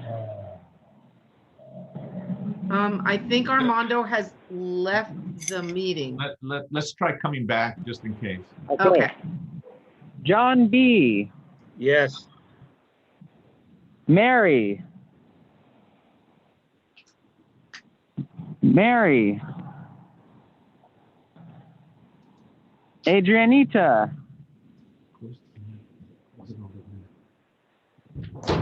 Yes. Adrianita. She said yes. Yes. Okay. Braun. Yes. Dan. Yes. Cynthia. Yes. Gwen. Yes. Laurie. Yes. Melanie. Melanie. Yes. Alex. Yes. Kelly. Kelly.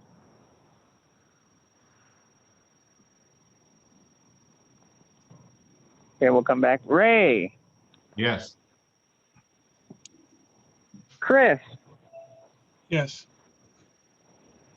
is Kelly there? She's there, but she's muted. Okay, I'm gonna put not voting then. If she's there and she's not abstaining on purpose, so I'm gonna put not voting. Okay, and then, did we get Mary? Mary, Getting control.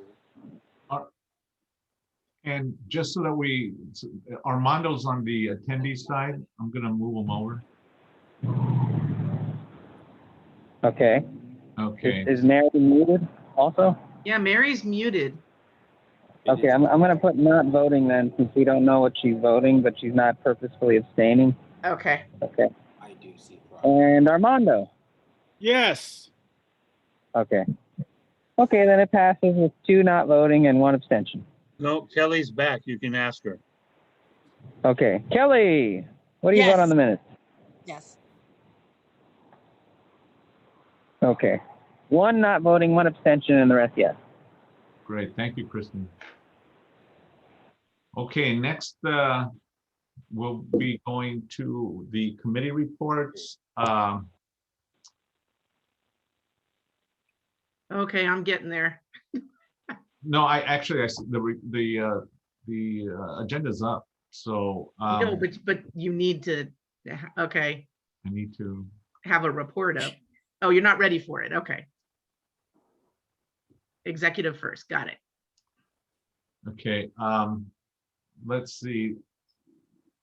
Let me just make a quick comment about item number 3. There is a proposed town hall forum that the Central San Pedro Neighborhood Council is in the process of developing, just to talk about some of the projects that the port is doing.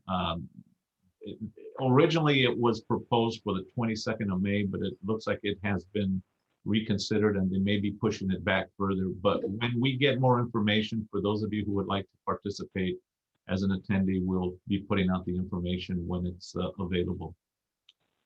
Thanks, Ray. Yeah. So let me also talk talk quickly about, there is a real importance to be able to have all your reports and CISs and everything that needs to go to the overall agenda package. There is a date for all of us to meet, all the committee chairs, so that we can have timely submissions, so that the board members have the opportunity to read up on the many motions and things like that.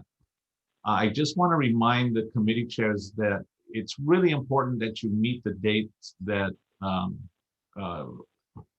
Lori has sent out. She sends reminders every month to get your reports in and agenda language and things like that that she needs to put the agenda together. So I just want to restate, it's really important that you do that. Stick to the timeline that we need, because it takes a lot of work to put all these documents and the agenda together.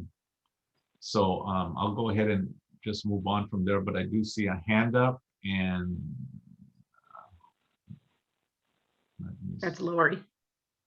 oh, is that a Lori hand? I know I'm not, oh, there it is.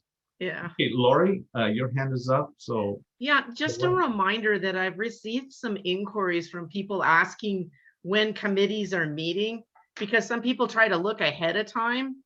And some committee chairs are not putting their meeting date until they're ready to place their agenda on there. So we've asked to put at least 2 to 3 months worth of your meeting dates, which are always the same, day of the month normally, unless there's a holiday. So if you can send the meeting dates to Christina so she could post them on the calendar. That's all. Okay. And let me just say one other thing. I've had the opportunity to talk to a few people in the community, quite a few people in the community. And I am getting some really positive feedback about our newsletter. It's people use it, and this is no surprise. We've talked about this before, but it seems like because of the upcoming elections and things like that, and the fact that there's a lot of really good COVID information as up to date as possible, people are actually reading our newsletter, and they're really appreciating our newsletter. So to everyone who contributes, thank you. Lori, for putting it together, thank you. And it's a really, really vital tool that the community is utilizing on this, is utilizing given the information that we're putting out there.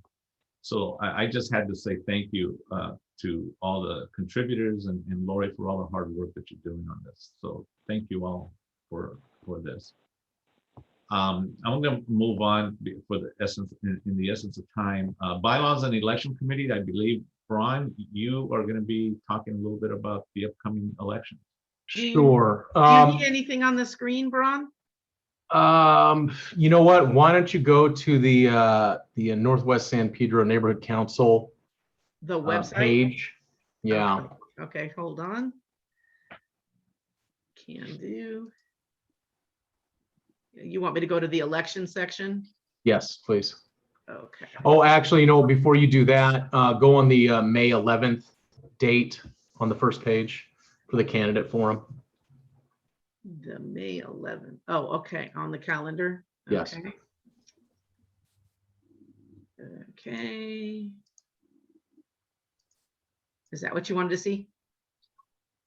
Let's see here. So that, and then if you could just click on the details for the May 11th. We'll do it. All right, so tomorrow is going to be the virtual candidate forum for the candidates. On the website that Lori has got up here is the information, the Zoom ID and the participant ID, along with optional phone dialing as well. The format is going to be sort of a opening statements by the committee members, then 3 questions presented to all of the candidates. They'll have a certain amount of time to respond, and then closing statements by the candidates as well, with some time for public comment.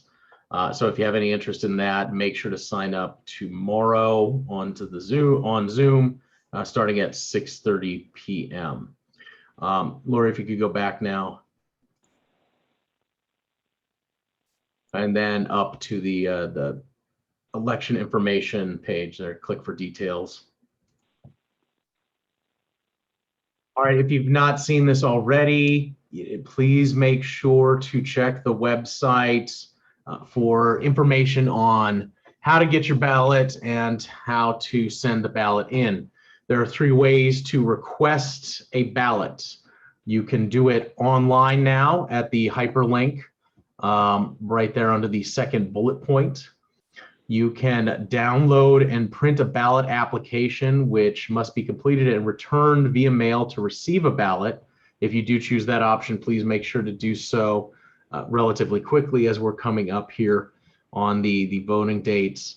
And then the third option is to pick up a ballot at the Assistance League at 1441 West 8th Street or the mailroom at 1840 South Gappy. As we'd indicated at the top of the meeting, they do have ballots also at the library and at Peck Park, but there is some access issues to both of those, is my understanding. So it's probably a better idea to try and go to the Assistance League or the mailroom. Last meeting, we had a question regarding the ability for individuals to pick up ballot applications to distribute to individuals. And we did not hear any objection regarding that from the city. So it's my presumption that you can do that. Just please be mindful of other individuals. Don't be taking all of the ballots to pass, or the ballot request forms to pass out. All right, if you could go back, let's see. Go back where? Down at the bottom on this page, the Northwest election timeline. If we could click on that.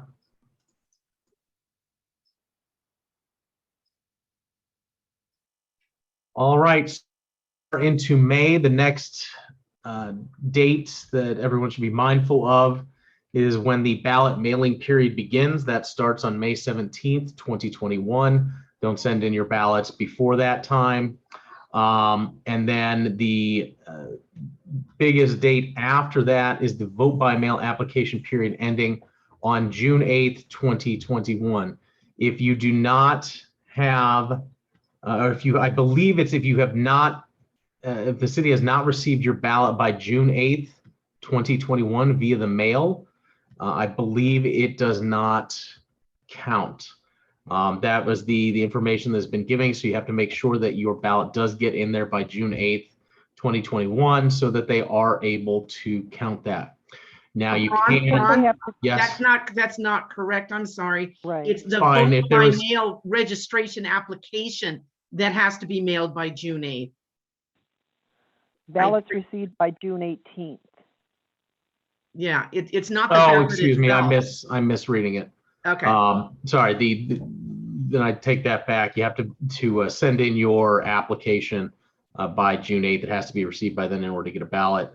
Then election day will be on June 15th. We do have the ballot open at Peck Park. You will be able to drop off your ballot at that location.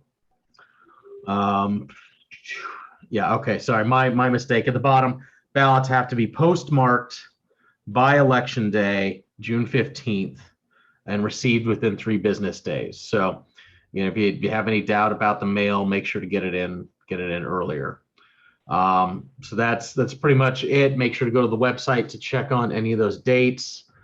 And if you have not received a ballot, please do, and you have turned everything in, please follow up on that.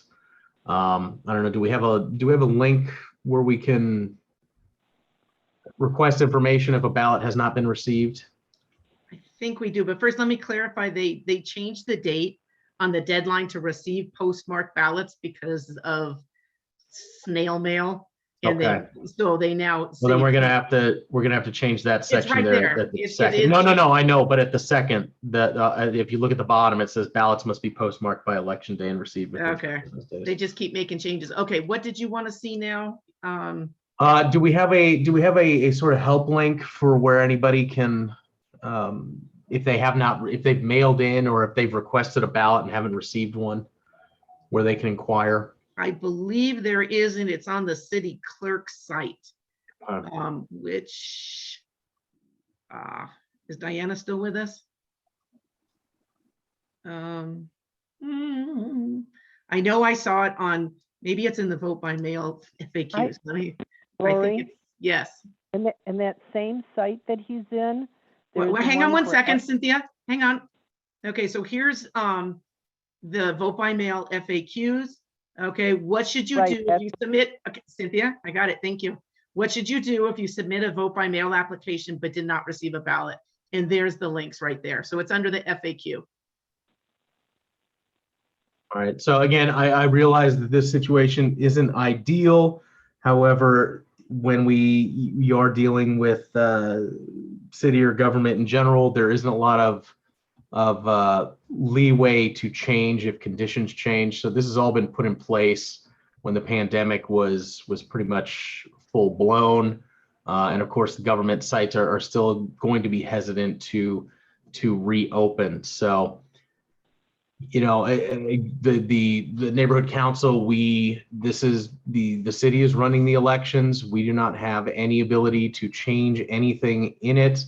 All we really have the ability to do is to put more locations for the pickup, which we've done. We've tried to cover the entire area. So if anybody's got any questions, I'll attempt to answer them as best I can. Okay, okay, so Gwen, your hand is up again. Go ahead. Can we take the opportunity to go to the online application link and show the 2 toggles or the 2 choices that have to be done in order to apply for an application online for Northwest San Pedro? Can we actually go online and show people? I'm sorry, I was answering a message from Christian. What was your question?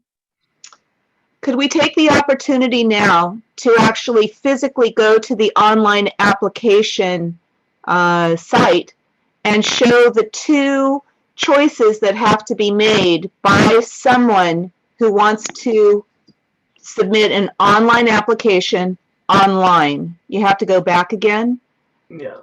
So essentially just sort of dry running the process on the screen. Okay. On So if we just go, there you go. On the request a ballot? Yes.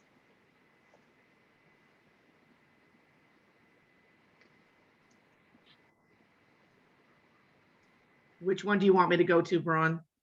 The how to Well, vote? I don't know. I don't know what Gwen wants you to go to. Go down to the next place that says how to vote. Yeah, right here, this one that says how to vote. Yeah. And then you go to the vote by mail application portal. Is that what you want to see, Gwen? Yes.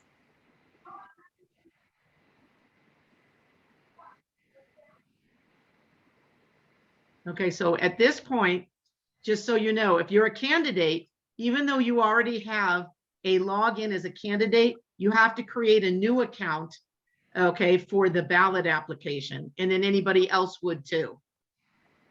What else did you want to see? I was hoping that everyone would see how many clicks it takes to get to the voter login and create a new account. And I was hoping also to show that when you get to the application page, you must choose Northwest San Pedro Neighborhood Council. That's an actual drop down. And you also have to choose one more thing as to your what you are, whether you're a resident or what type of stakeholder you are. And that will. I believe that information was in something that Diana had on the website. I told you. Not right now, please. Yes, it just would have been nice to have a visual dry run for people. Told you this thing had problems. Well, again, you know, we didn't come up with this process. We're just the committee trying to get it all put together. And that's part of the reason we have the so you can just pick up, or the ballot request forms you can just pick up. So, Perhaps the easiest process, quite honestly, is to use the ballot application form. And I don't have one in front of me, but hang on, because at the bottom of the form, you can either mail it in. Well, that doesn't really help, Gwen. Okay. Okay. So at the bottom of the form, it says where you can mail it, or you can take a picture of it and email it. Okay, so that is an easier process because yes, I found the process to register to get a ballot a little bit cumbersome. And yes, you have to go to a lot of screens. And again, we had no say in the matter. It's the city clerk, and Diana's going to have, and Ron will have a debrief meeting to talk about what we, weren't crazy about, although this is probably a temporary situation. And we're the last region to have the election. So the city clerk is not going to stop and change processes now, even though we're in yellow color and things are open now. There's just no way that they could midstream change all those processes. So we just need to follow these steps. So if and I will also say that the bylaws and election committee meeting is, I think in the years that we've done it, we've had a total of 2 participants from the public show up. It's not exactly a well attended committee. So, we can only do so much with what we've got. And if I could, I'd like to just say that during our commission meetings, we're getting a lot of feedback from stakeholders, the neighborhood council, people who are part of the various neighborhood councils. They too are expressing their frustration in the process. So it's not just Northwest, it's kind of across the board that it's a very unique situation given the unique times we live in. And during our board meetings or our commission meetings, the city clerk is part of the meeting. So they're hearing all the frustrations that people are expressing for this process. So, but again, it's the best we got for the situation that we're in today. So, and I'm by no means making an excuse, but I think any kind of feedback would be appreciated at the appropriate time. Let me see. Let's see. Mary, Gwen, are you through with your comment? No, I was hoping to say perhaps we could have screenshots of that step by step, just little screenshots to show where you're going to go to help people on the online process. Thank you. All right. And Mary, you're next. I believe your hand was, well, it was up. Yes, hi. Hi. I just want to wish, I want to wish everybody really good luck tomorrow. It looks like a very exciting election. And thank you for the opportunity to serve San Pedro Northwest Neighborhood Council. Thank you. You're welcome, Mary. Thank you for your participation tomorrow. in your work. I see no other hands up. Brian, is that the extent of your presentation? Yeah, again, the candidate forum is tomorrow, 6:30. We went over that information on the webpage that has the login and the signed in password for that Zoom meeting, 6:30 tomorrow. Okay, great. Thank you, the Elections and Bylaws Committee. Thank you for all that hard work you guys are doing and all the. Absolutely. This is thankless work, I think, for all the stuff that you guys are doing. So thank you, Brian, Diana, and everyone else on the committee. Thank you so much for your time and your work. And Ray, just a quick reminder, if you're not raising your hand to speak, could you please stay on mute so we don't hear any background noise? Thank you. All right. Okay. Shall we move on to the next? The next thing is, I'm sorry, I believe it's budget and finance, but let's.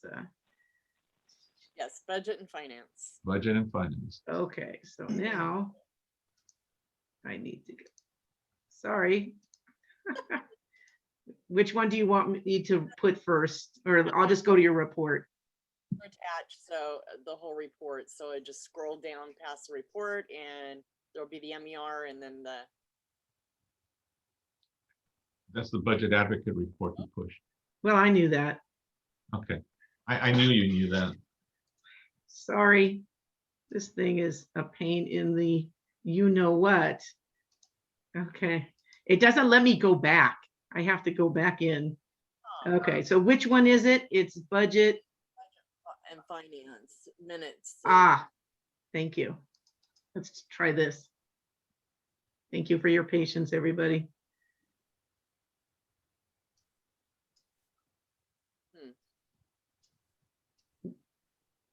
There we go. Here it is. Okay. All righty. So this is out of committee and we have net available $9,749.53. We had expenditures this month of the MPGs that were sent out, and then payments to Christian, and then payments to the Christina for mailroom. So that being said, is there any discussion? I see none, so call for the vote. Rock? Yes. Armando? Yes. John? Yes. Mary? Yes. Adrianita? She doesn't, oh yeah, I'm sorry, she can vote it out, my bad. Yes. Ron? Yes. Dan? Yes. Cynthia? Yes. Gwen? Yes. Lori? Yes. Melanie, yes. Kelly? Yes. Ray? Yes. And Chris? Yes. Okay, next, scroll down.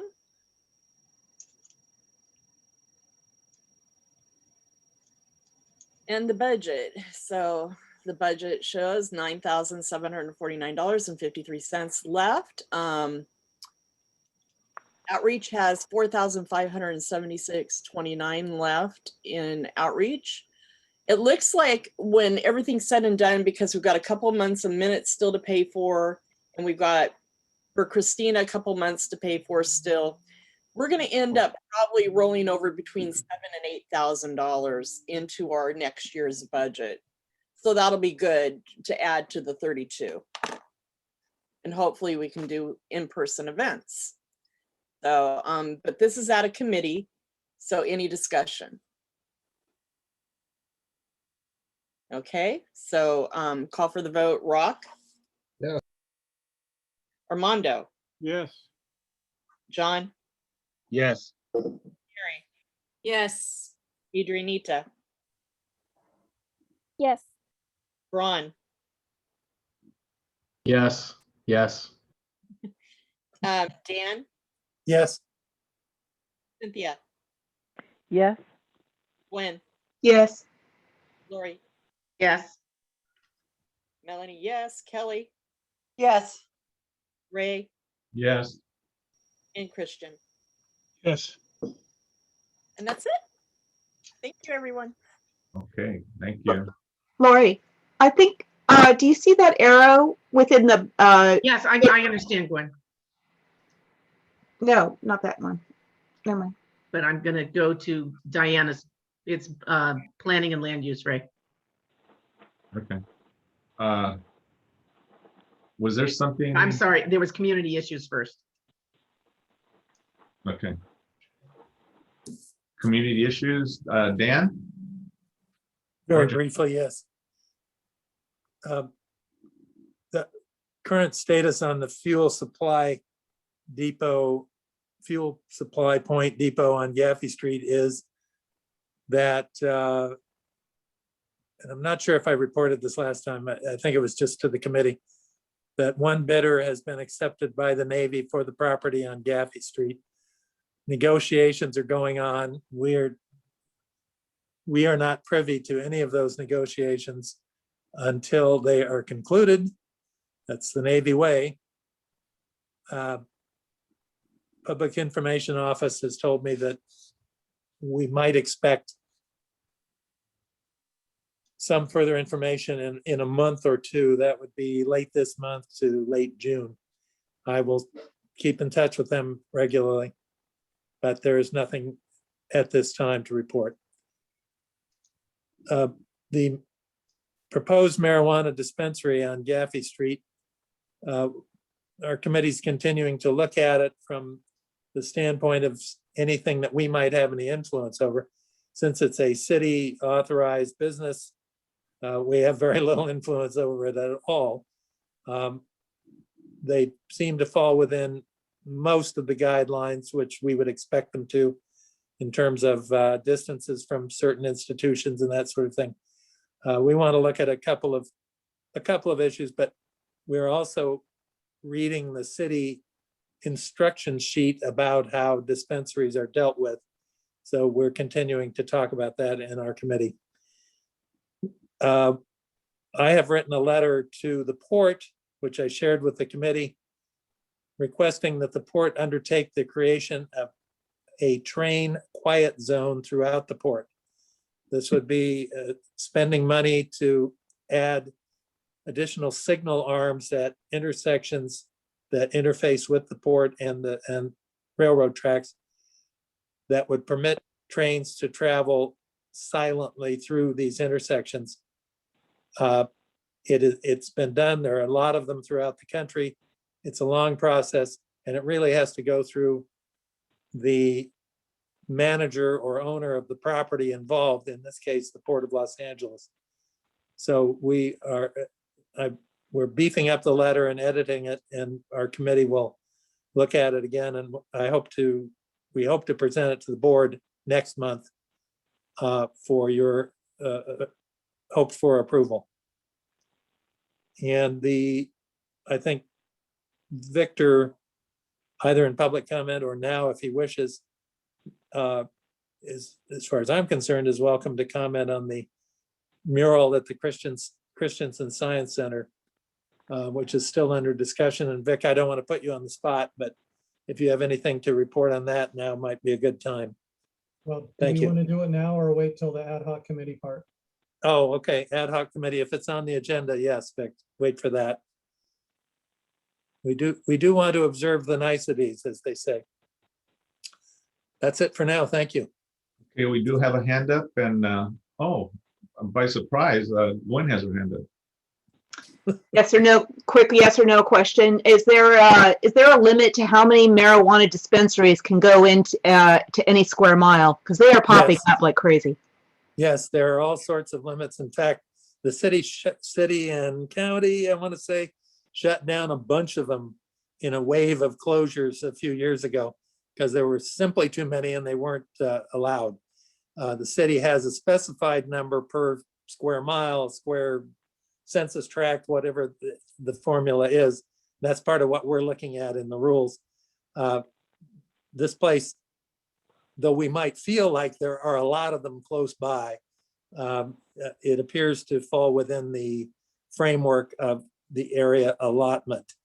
But we'll be looking at that as we move forward. And certainly anything else that's proposed, we would refer to planning and land use if it were going to be a clear violation. But for now, we're looking at it. Thank you. Okay, I see no other hands.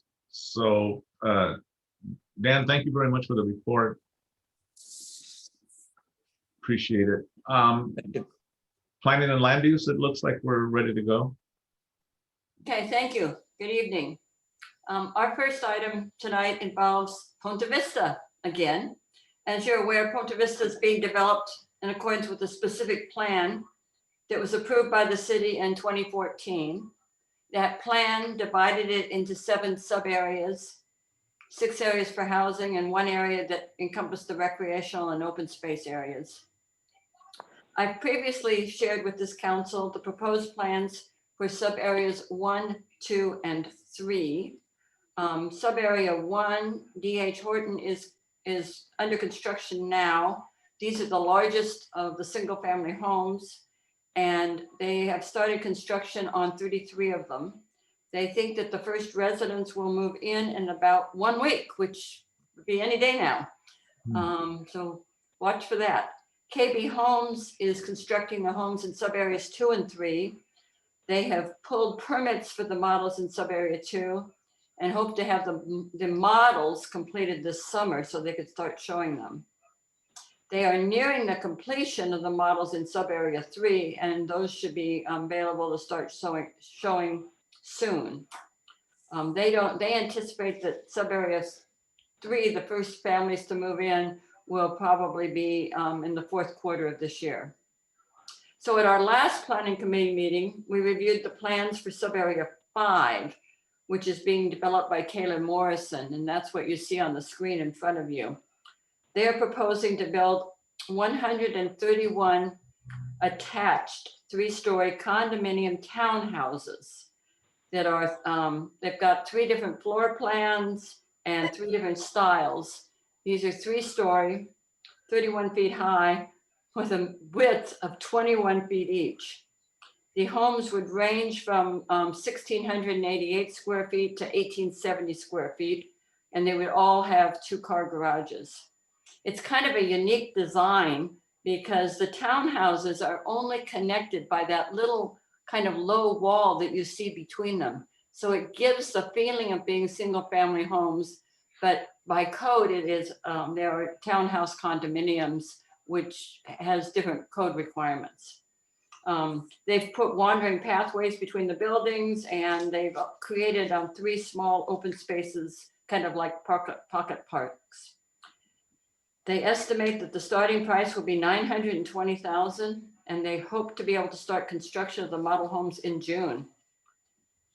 Similar to the other areas, they're requesting support for their permit compliance review and relief of up to 20% from the facade zone requirements. So the specific plan would actually allow up to 140 buildings, units, and they're proposing 131. it allows up to 4 stories and they're proposing 3 stories. So they're proposing fewer units than allowed and not going as high. So it's all well within the envelope of the specific plan. So the motion you have before you, which Lloyd just nicely put up on the screen, it's very similar to the ones this council has considered in the past. And that is to say that we support the project permit compliance review and the approval of the requested permit adjustments for the relief from the facade zone requirements. So I'm available for any questions.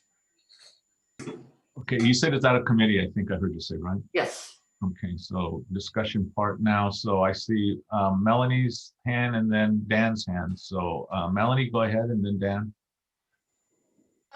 Just while we're on Ponte Vista, I have a question. It came up at our board meeting that there's some question and, you know, people, there's been some conversation that a lot of the low income housing allotments that they got the credit for have been removed, that they aren't doing that at Ponte Vista. Ponte Vista never got any low-income housing. They didn't ask for any, they didn't get approved for any. Those requirements were never in there. Getting any discounts for it either? The what? They didn't get the discounts that you get for. They did not. Okay.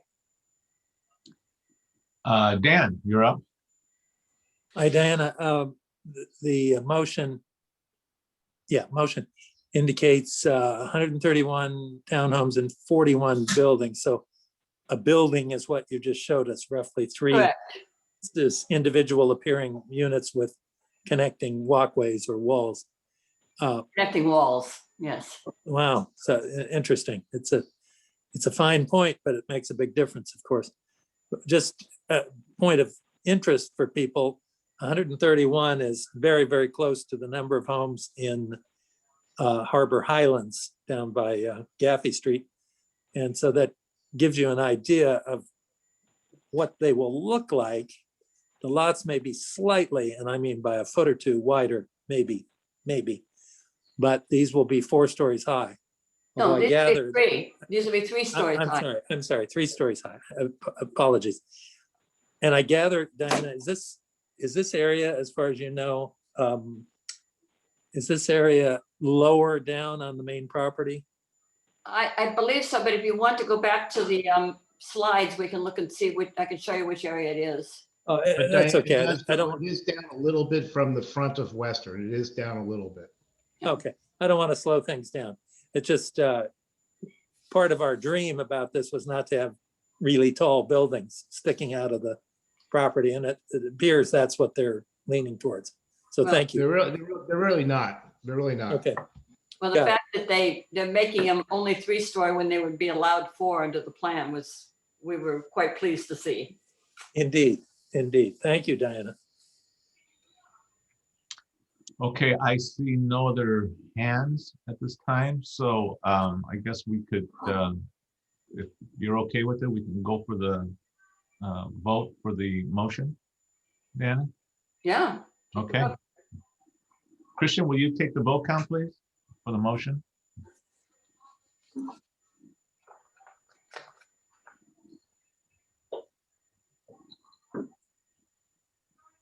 Christian? Where did he go? There he is.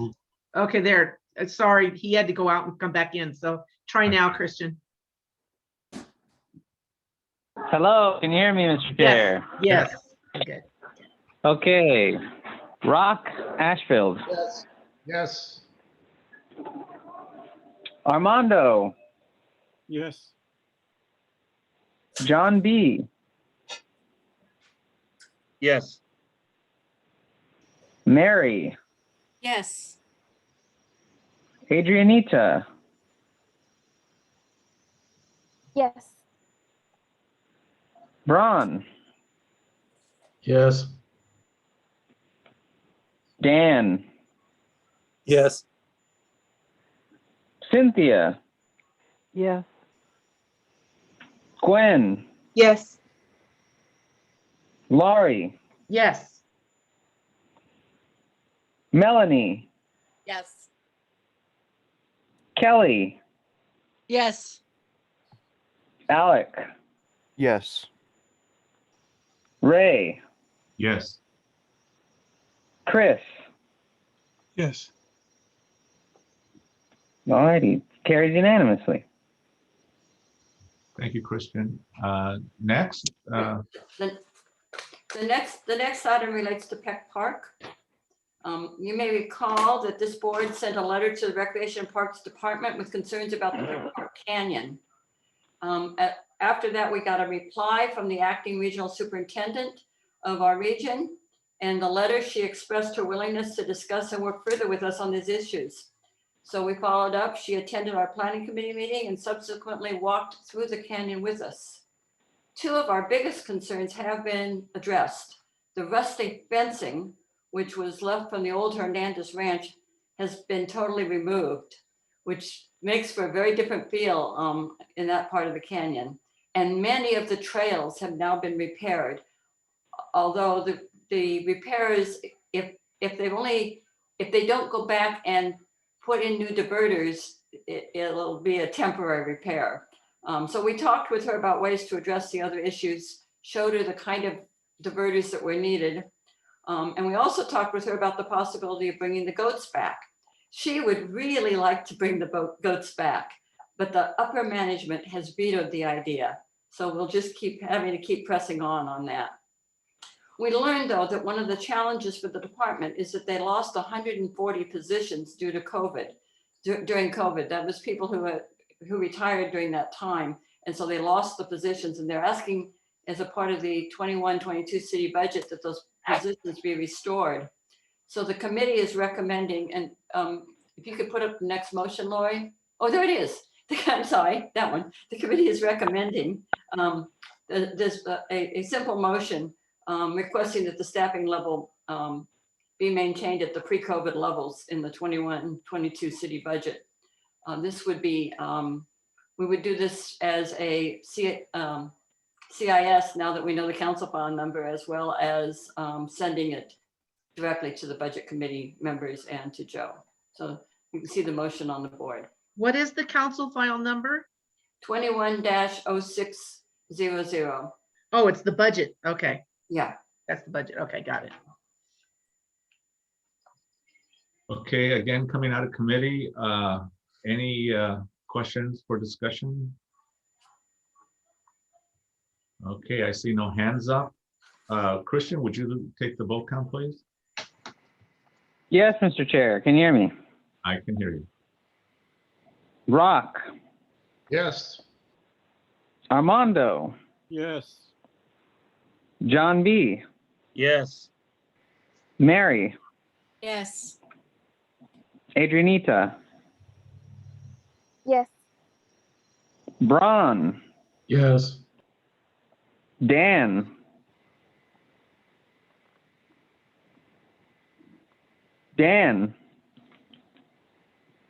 Sorry, yes. Cynthia, Yes. Gwen, Yes. Laurie, Yes. Melanie, Yes. Kelly, Yes. Alec, Abstain. Ray, Yes. Chris, Yes. oh, point of information, Mr. Chair. Since it was a budget item, is Alec ineligible or is that an abstention? It was an abstention. Okay. Were you asking because it's a budget item and he can't vote on financial? Yes, Madam Vice Chair. I No, don't know about I don't think it would apply because we're asking for staffing issues. Okay, then we'll register it as an abstention. Thank you. I thought the budget limitations were on our budget, not this Yeah. public funds. Yeah, you're probably right. Just clarifying. Thank you. They're on financial matters, not motions like. Yep. I stand corrected. So it'll show as an abstention. Okay, Thank you, Mr. Chair. Thank you. I Diana? know. Yeah, I have Anything a few updates. The Okay. first one is that the proposed storage facility on North Gappy, where the landscaping business is now there next to Home Depot, that was approved by the city, except for their requested waiver of the street dedication. They have since acquired the property and have filed for a permit to demolish the existing building. So they are moving ahead on it. What we don't know is the impact on their plans of not getting the street dedication waiver they requested. Raising Cane's, Dan will be glad to hear this. They withdrew their application for the former Marie Callender site because they felt they could not meet the requirements of RPV's Traffic Commission. Hackla, the proposed park on Harbor Boulevard, where the railroad tracks are, was approved by the Harbor Commission to enter into an MOU regarding that property. We had opposed this proposal because it involves the removal of the rail tracks and then using that rail right of way for a park. Our position was that it was premature to repurpose this property until the waterfront connectivity plan was developed. The port said it could still be used as a transportation corridor in the future because they will retain it as a rail right of way, the rights to it. However, it appears that this wouldn't be possible for at least the next 10 years because that's how long the MOU with ACLO will last. So it'll be a nice little improvement, but on the other hand, it does create a challenge with regard to the connectivity plan. At its joint meeting, the committee also heard plans for a place for Beacon's Landing. Beacon's Landing is a supportive service housing that will be built by Abode Communities in the 300 block of Beacon Street. So 89 units of supportive housing. At the next committee meeting is this Wednesday. In addition to the port presentation you heard tonight, Scenic California will be talking about the billboard ordinance, and there's a request for support for a alcoholic beverage request for downtown San Pedro. The next Northwest Committee meeting will be May 26th, and at that meeting, Ponte Vista will be presenting plans for 2 more of their sub areas. And that concludes my report. Thank you, Diana. We do have a couple hands up for question, and Dan, you're there, and then Gwen, you're next. So Dan, go ahead. Diana, two questions actually, as you went through the report. The supportive housing thing at 300 Beacon Street, is that south of the redevelopment of Rancho San Pedro? Or is it right in the middle of it? No, it's not in the middle of it. Okay, just wanted to Actually, I make sure. think it may be north of it. It may be north. Oh, north. I think Oh, it's east of it, actually. Yeah. okay, I thought it was, thank you. As long, I think it's as east long of as it it's, too, but at the Beacon Street, maybe the wrong street. No, as no, long that's as it's correct. not in the It's epicenter. northeast. But it's, yeah, it is kind of east of it. Okay, thank you. Second question, back to the first point. This may be well known and I've either forgotten it or didn't know. The storage facility replacing the Gaudente, Guadente, yeah. Gaudente Sons facility. Is that city related? Is that unhoused storage, or is that a regular storage facility? That's regular storage for household goods. Okay, it's unrelated to anything to do with the city. Okay, Nothing with the city. It's a private. thank you, Diana. Thanks very much. Okay, Gwen, you're up. I don't remember if it was planning and land use or if it was community issues, but is there any update with 7-Eleven? 7-Eleven, there's actually no update. They are still in the process of submitting to the city. It'll be a while before we have any update on that. Thank you. Okay. That's it, Diana? That's it. Thank you very much. So let's go to Public safety. public safety. Melanie, you're up. So, we we had a discussion. Part of what we discussed was we have, there's been a lot of requests regarding and emails regarding people walking at night and not visible, you know, walking their dogs, walking. So what we did is we devised a flyer and a campaign, and I think it's up there, Lori. I loaded it up so that we could show everybody. Sure. So hopefully can get the whole thing in there.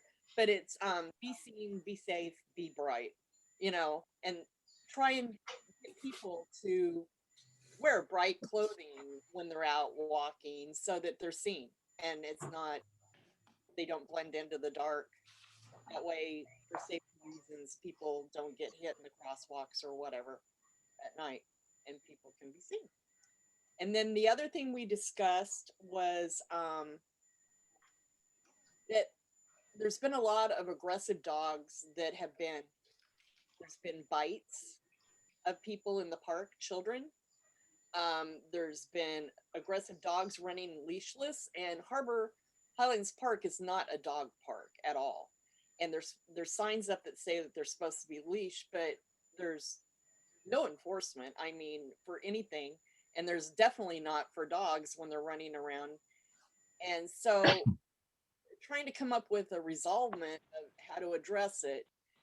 Lori had brought up the possibility of creating a dog park there where it would be caged in like Eastview Park, where that's the only place that the dogs could be in the park, and they'd have to be within that and do that. The only problem I see is again enforcement. Who's going to be checking to make sure the dogs are inside there and not outside running loose as well as inside there, and still have the dog biting problem? So we're going to have to look into whether or not it can be done, whether or not it's a viable solution, because there is a lack of dog park. But then on the other hand, you have the issue where you're going to draw more people to that park, and there's always been a problem with parties. So do you draw more people in for the dogs too? You know, it's a balance thing of what works. And then we're still working on a letter for the railway, which hopefully Gwen will be at our next meeting. But other than that, any questions? So I have a quick question, given based on your item number 2, the biting incidents. Do you have documented? I have documented people, yes, that have reported it. How are they documented? Are they reported to the proper city, or is this all anecdotal? They've called they were instructed to call the harbor animal control. But the problem is, again, they don't know who it is. They're, you know, you have to get somebody out here for the incident to respond, to take a report, to have a name, and there's none of that, of knowing who owns the dog. There's several people in the morning. But the actual incident has been reported to animal control. Yes. So do you have numbers as to how many biting incidents have occurred at Harbor Highlands? Been 2. 2? Yes. Okay. But also there's a problem of in the morning, and Dan can probably, you're over by the park, aren't you, Dan? Yes. There's a couple of people in the morning, supposedly at 8:30 in the morning, that have very large dogs, and they run loose constantly over there at the park. And a couple times throughout the day, there's a woman and some guy that bring these large, like, one of them looks like it's partially pit bull, because I've seen it over there, and it growls and it's pretty aggressive. And I don't know if that's the dog that's bit or not, but they're, it's just something, you can't have dogs just running, big dogs running loose over there. I will consult my secret agent, AKA my next door neighbor, who's out walking every morning between 8 and 8:30 and sees everything in the park at that rough hour. I will ask her about it tomorrow. She isn't the one walking her dog, is she? I don't think she has a dog, but Ray, you may have hit on something here. Okay, I see a What's hand the by code name? from Gwen. This is a combination of 1 and 2. Are you looking for funding for the flyer, the dark clothing flyer? Volume, no. Fundy, no, we're just promoting it on social media. Okay. Okay then. For number 2, there was a dog on dog attack at Peck Park as well. I don't know if we can do a raise awareness thing with that as well, social media wise. Doggone it. How about wear bright clothing and leash your dog, for God's sake? Exactly. Well, also who to contact. Yeah. Make a report. I thought when you said there's a combination, you were going to try to get large dogs to wear bright clothing. Well, that too. No, I was thinking if it was going to be a flyer to be distributed, maybe on the backside, some additional, community information. Not distributed, it's just a social media campaign. Since Okay. door to door or going anywhere right now. So, Only 2 bites. Mary? I think the Bright campaign is excellent because I feel like a lot of people don't even realize they can't be seen in the dark. And it's probably not bright clothing, it's probably a reflective strip. Either it's on a vest they wear or clothing or shoes, etc. Thank you. Okay, thank you. Dan, you're up. I concur with Mary, absolutely. This is a huge public service. And I would warn anybody out walking in the dark that old people can't distinguish forms in the dark as well as they could at one time. And frankly, sometimes it's only a bright white pair of tennis shoes or something that saves them from not being seen. This is really important. And I'm glad it's being talked about and brought up. Thank you. Great. Rock, you're next.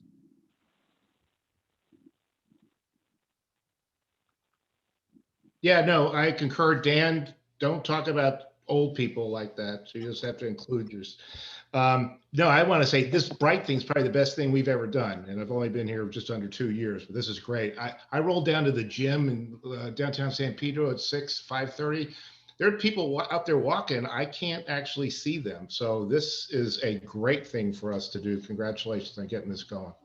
So, Ray, I have a question. What would happen if I emailed all the board members this flyer and they put it on their own social media account and also shared it all over? Personally, I feel that this is something that is, a community action that anyone and everyone should take and be made aware of and promotes. I don't think that this would violate the social media draft that has been going on for quite a while. Well, if you email it to me, I can put it on Instagram. But yeah, I think that the best way to have the opportunity for people to see it is through the various social media platforms, and I think that that was probably the best way to distribute it. Watches too to share it, so I'm going to send it to all the neighborhood watch. That's a good idea. Yeah. Okay, I see Lori, your hand is up. Yes, thank you, Ray. The outreach committee knew about this flyer, worked with Melanie. We included it in our e-newsletter. We didn't have it in time, unfortunately, to get it in the hard copy newsletter, but it's also been posted on our social media. Chris, yeah, if you could add it to Instagram, and we also do next door. And it was posted beyond just our website, our Facebook page. It was also posted on the San Pedro Facebook page, but I've just made a note to go ahead and have Christina include that in every e-newsletter moving forward for a while. And we'll go ahead and post it on the front page of our website too. Okay. And I love the idea, Melanie, of sending it to all our board members and having them share it. It doesn't usually happen, but we should still keep asking. Yeah. Thank and you. The neighborhood watches should probably get it too, all the neighborhood watches. Yeah, do you have access to that? Some of them. I'm gonna have to ask Gabrielle at Mary Star. She's Okay. the web of information for those people that are in charge of the other ones. So I'll have to reach out to her. Goodness. Armando's got his hand up. All right, Armando, you're next, and then Mary. Quick comment after Armando. Okay, thank you. Can you hear me? We can hear you. Okay, I have a very good suggestion here. Why don't we take some of that money that we're going to roll over to next year? Why don't we take $1,000 or something and purchase the waistband reflectors? They sell them for like $1 at most bases and places, and we can hand out for the community. We can hand out reflector belts.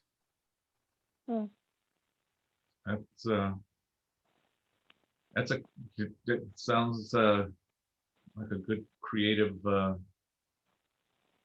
opportunity. I think public safety, maybe you want to consider something like that. You have to put our logo on it, our Yeah, West logo on it. yeah. And find a forum that's allowed by the city currently with COVID restrictions. Because we can't really. You don't have to worry about that. Just buy the belts and put them out there. You can save somebody's life with a belt. Right, but you can't distribute them and use city money if you don't go through the protocols. Okay. You can't just Well, do. the protocols. It's worth a try. We can save somebody's life. That's worth it. We have to have the logo on it and all of that. Melanie, outreach can work with you and help you out on that.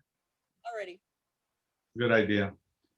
Okay, Armando, anything else? No, I'm good to go. All righty, then Mary, quick comment? Yes.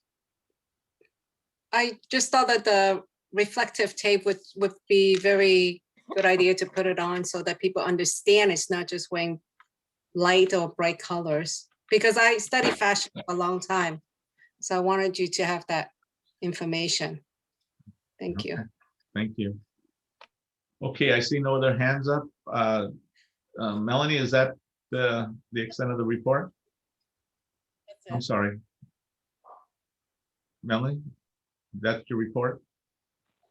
You are muted, I'm thinking. No, her microphone's very low. She said yes. She understood. Okay, all right. So Ray, looking at the time, I'm just, do you need to ask for extra time to go on to the rest of the meeting? Can I see the agenda, see what else we got? Yes, you can. You have sustainability, youth and outreach, the ad hoc committee for the science center, and then any liaison reports. And so for sustainability, you have 2 motions to look at. Okay, I'm gonna ask that with the permission from the board, if we can maybe go to, what time is it? To 9 o'clock and see if we can finish this by 9. That's acceptable to me, but we need to kind of go a little quickly through the sustainability motions if possible to be able to do that and get to the science center. They're fairly quick. And also youth and outreach. I'd like to hear what they're doing. So what's next? All right, this is the motion. Gwen, do you want me to show the motion or the CIS? Show the CIS. Is this 19? Yeah, plus 64. Okay, so these are both out of committee, and both of these are topics that came out of the Neighborhood Council Sustainability Alliance, trying to get as much support citywide on this. The first one is on vehicle idling. It's actually some other cities in California have already tried to create wording and created ordinances that are not fine ordinances currently. They're more slap on the wrist and warning ordinances. To if if resident, not trucks or anything like that, but regular vehicles, people who are idling, sitting there with their engines going, to bring awareness to stop idling. It's a major component of pollution in cities. So I was trying to get this CIS in before it moved forward. It's already moved to the city attorney to prepare an ordinance. But we should still get on record, I believe, with the CIS supporting this. And once again, it's simply that we support the LA Department of Transportation to explore an ordinance and to support the motion to fund a serious educational campaign. That's pretty much where it is. The ordinance is exploring, warnings and things like that. I don't think at this juncture they're looking for fines, but it's a first step in getting people aware to stop idling. So once again, this is out of committee. Any discussion? I see no hands. Oh, there one just popped up. Chris? You're muted, Chris. Do you mean Christian or are you talking to Chris? No, Sorry, Chris. my button was covered up. Yeah, I support this in principle. It seems problematic if we don't have the resources to any sort of, I think the energy, time, and specifically money would have to be spent to educate people on the concept. It's a sort of thing where you have to start presenting it as a concept, like the way that recycling or whatever was, that so it could take on as a social norm. But we would, I think that with it being more or less toothless, we'd have to suggest, I suppose, some way that this might get pushed forward, because it's a great idea. But in the case of New York, obviously, having the app and having the fines and all that stuff is the only thing that sort of makes it exist in the actual practical world. And if we have a concept without any sort of connection to, like, people idle on my street all the time, but I don't know what I would actually be able to do about it. So that's the only, I guess the only comment on it is that I would hope that we'd be able to sort of suggest some kind of practical measures to help, move this forward.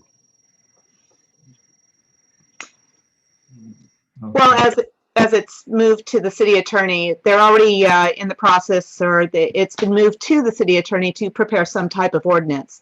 I believe at this juncture we're still in support of this, and then there would be a second step of, once an ordinance has been created, to provide feedback on that. Okay. Armando, yeah. I see Armando's hand up.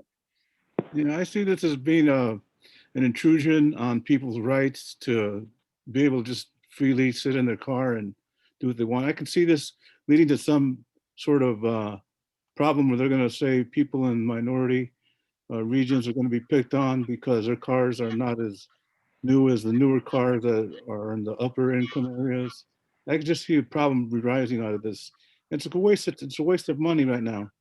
It's really a waste of money to try and tell somebody to don't idle. We're not in the cold states where they got to idle their cars for, being out sitting in the snow and stuff. And just really, it's not that big of a deal. It's really not. There's other more important things than idling of a car. It'd be a waste of money. Well, to that in mind, Armando, what you just discussed, which is the inequity of having an older car, an older vehicle, that was part of it, and that's why there's the exploring of an ordinance. Once again, is not to they do not want to impose fines on people, but the actual significance of idling, like in front of schools, when parents are sitting there in front of schools, that's a big consequence there. But it's to bring awareness and to remind people at this juncture. And so, but what you brought up, Armando, is very pertinent to where the discussion has gone and where this ordinance is going, which is not to fine currently. Ray, I have my hand up. Cynthia? And who, Cynthia? Okay, Cynthia, go ahead, and then Dan, and then we should try to bring this to an end so we can move the agenda. So I just have a quick comment. that's good. Gwen, by the time prices of gas go up, and they're saying they are definitely going to be going up, people won't want to be idle in their cars. They'll probably just stop doing that automatically because of gas prices going up. Okay. That's all, just a comment. Thank you, Cynthia. Dan, your comment, and then we'll move to vote. Mute. Voice. Dan, you are. Sorry. I don't want to be flip about this, but this is a very McDonald's drive-through problem. I think there are other ways to go about educating people about this without getting the city, which knows nothing about how to handle this kind of situation, involved. It needs to come from other sectors in the economy, and it is important, but it has to be handled differently, in my opinion. Thank you. Okay. Chris, I know you made a comment, but we really need to move the agenda. Is it something that you have to say, and could it be said very quickly?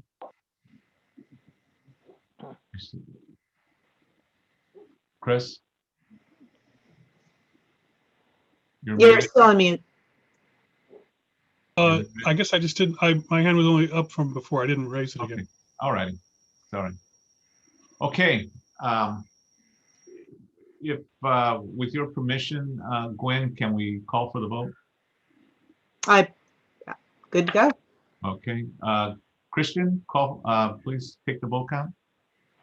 Yes, Mr. Chair. Rock. No. Armando. No. John D. Yes. Mary. Yes. Adrianita. Yes. Braun. Yes. Dan. Mute. Dan, mute. Dan. Fire Dan. No. Cynthia. No. Gwen. Yes. Laurie. Yes. Melanie. Kelly. No. Alec. Yes. Ray. Yes. Chris. Yes. Okay, I'm going to count this. 9 yeses.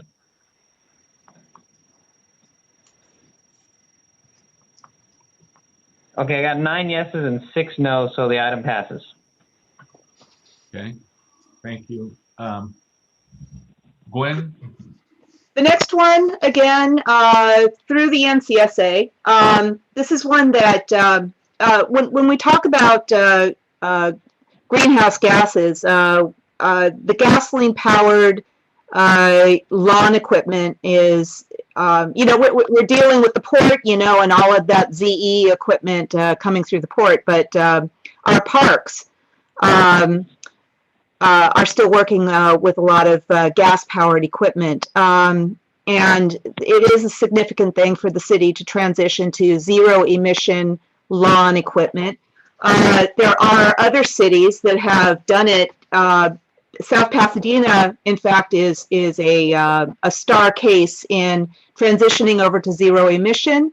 The significance of the greenhouse gases, the pollutants that are now removed from the city through the use of electric, for example, lawn equipment is extremely significant.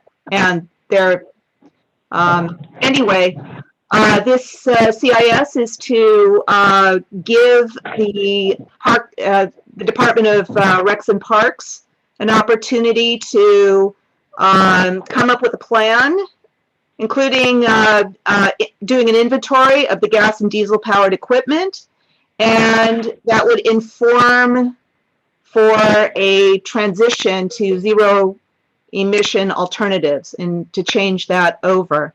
Considering the Green New Deal and all of the goals of the city to transition over, and this, I mean, the city of Los Angeles is huge, so it would be really good. Anyway, so what we have here is to approve the motion to transition the landscaping equipment and give them the opportunity to come up with a report on how to do this. They can use the model of some cities in California, in Southern California, for this, and so we're hoping to support this. We also recommend, once again, that they be given a little extra time than what the motion currently asks for or suggests for them to get back on that. And we also urge them to do a pilot project at just some parks before leading to the wider expansion of the program. So that's where that is. Okay, thank you. I just want to remind you, it's at 8:56, and we still have a few more things. So I'm seeing quite a few hands. Ray, I need to clarify first on her motion here. Is she saying she supports it with an amendment? I didn't hear anything about an amendment. Well, it says we also recommend. So is that just a comment, or is it we support with an amendment? It looks like it's part of the. So we just support. Yeah. Okay, thank you. Okay, I have a couple hands up. Armando? Yes, again, this would be a waste of money trying to get it to zero admission, because the city of Los Angeles, the county of Los Angeles is so huge. The city is so huge compared to South Pasadena, which is like just a background neighborhood compared to LA City. It's a waste of money, because unless they enforce statewide where nobody can use the gas powered machines, and they all got to go to battery or some other alternative measure of power, it's not going to work. It's just not going to work. And it's putting money into a pit for no reason at all. Thank you. All right. Can I reply to that? Thank you, Armando. Yeah, if I can retort back. Yeah, we really have not a lot of time, Gwen, and I'm really, maybe we can take a comment, or after we hear what Chris has to say, and maybe you can combine it. But sounds good. Let's try to get through this. Chris? A point and a question. One, to disagree diametrically with Armando's position. It is specifically because the city and county are so large that these types of changes are not only a great test bed, but absolutely vital, because we have so much gasoline being consumed. Any opportunity we have to shift that will make a statistically significant impact in the air quality and outcomes. My question would be, is there any discussion of the possible technologies, like, because in terms of net zero, generation of electricity that would go into a battery powered device, for instance, is a consideration versus biofuel, things like that. So is there any inclusion of specific technologies, or is it up to the agencies to research that on their own? Thanks. The Department of Rec and Parks will be looking at the different options. Now, in regards to cost, the amount of gasoline, for example, that the city purchases for all of this lawn equipment is enormous. do remember that when you go to zero emission, like electric equipment, not only do you lose, somebody's got a thing on. Not only do you dispense with the gasoline, the cost of the gas, but also maintenance. The maintenance goes completely down. The amount of oil changes, the amount of labor and tuning up and parts, and that's removed. Anyone who has an electric vehicle knows that you no longer have 5,000-mile tune-ups. You don't have them anymore. You have a wheel rotation. That's it. That's it. So the amount of savings to the city would be enormous, as well as the environmental benefit. We have another hand that just popped up. John, can you please make this quick so that we can try to move on? Listen, I'm gonna make it quick. Chris is right. I've been a mechanic all my life. I'm gonna tell you right now, anything that burns gasoline and everybody's got to breathe that crap and then you got to inhale it. You got kids around the park. They have new equipment out there that they charge them up. I've seen them all over the place. You overnight charging, next thing they're out mowing the lawns and everything's beautiful and clean. Clean air is what we need, okay? And I'm sorry, it's gonna be what we need for the future. And quiet. Thank you. There's gonna be batteries that's gonna be going into waste products. What are you gonna do with all those batteries that are no good? They're gonna be put into the trash cans. Thank you, Armando. We really need to move on. Let's call So for the vote, please. Christian, could you please take the vote count? Yes, Mr. Chair. Rock, No. Armando. Armando. No. John B. Yes. Mary. 1,000 yeses. Okay. Adrianita. Yes. Braun. Yes. Dan. One skeptical yes. Cynthia. No. Gwen. Yes. Laurie. Absolutely, yes. Melanie. Yes. Was that a yes? I'm sorry.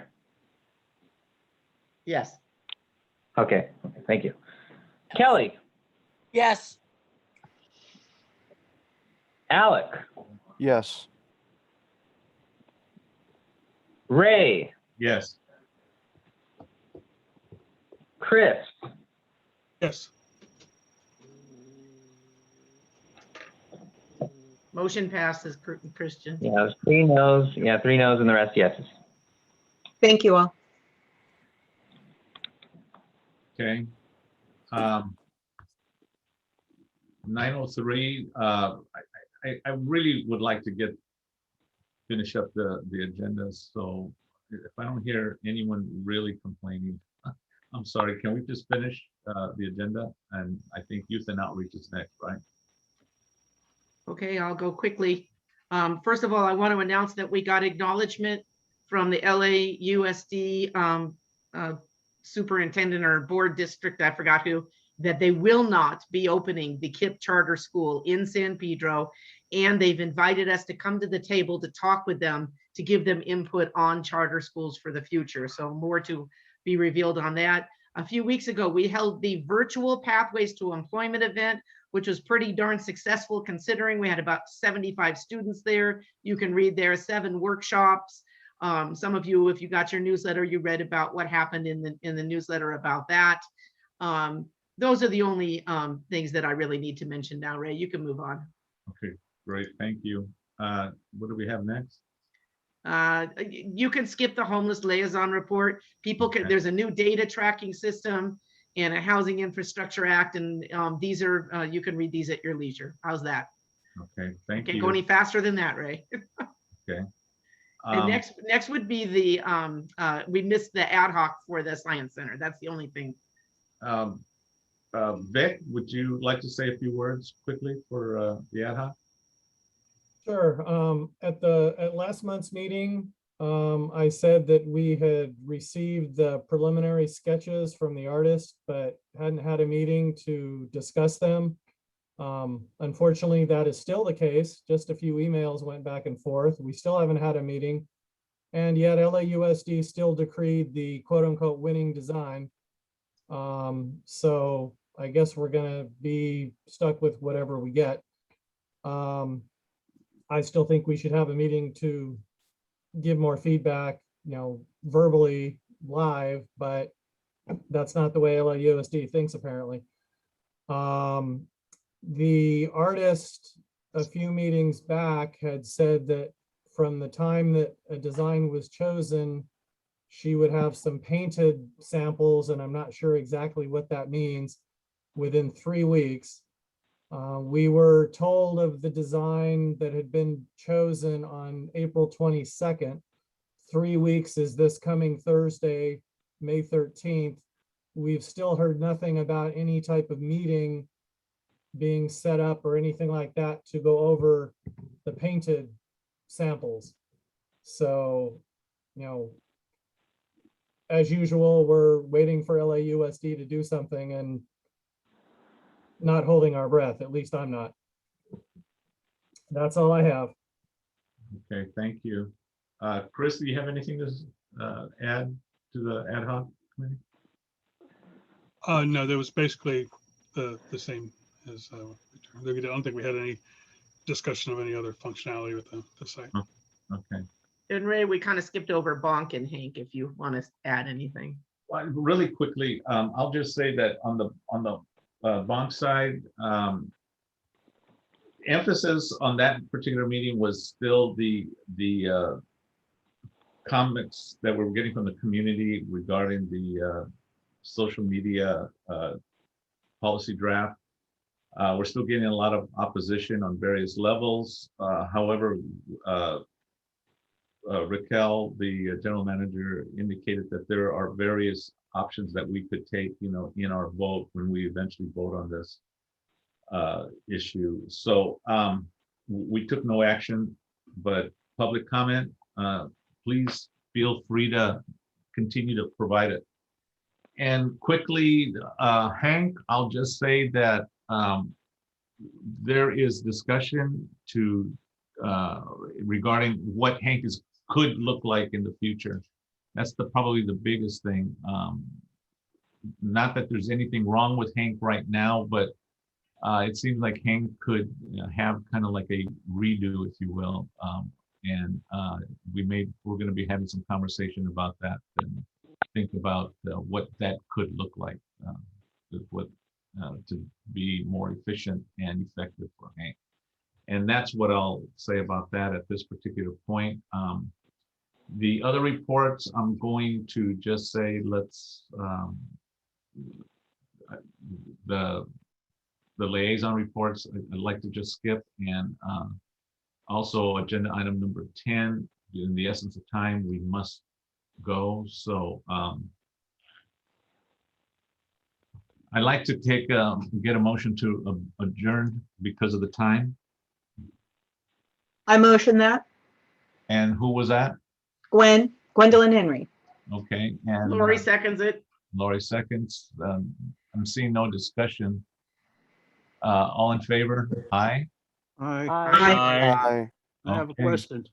Aye. I too. All right, so sounds like we're all in agreement. We're gonna adjourn, and we'll see you the second Monday of next month. Thank you so much for all Nice your meeting. participation. Thank you, Thank you, President Ray. Regalado. Thank you, everyone. Thank you. Take care, y'all. Good Good night, everyone. Good night. Good night, everybody. Órale. Bye. Good night. Good night. Good night, Andronita. I will be ending the meeting. Órale. ¿Y qué? I hear you, Armando. All right, take care. Órale.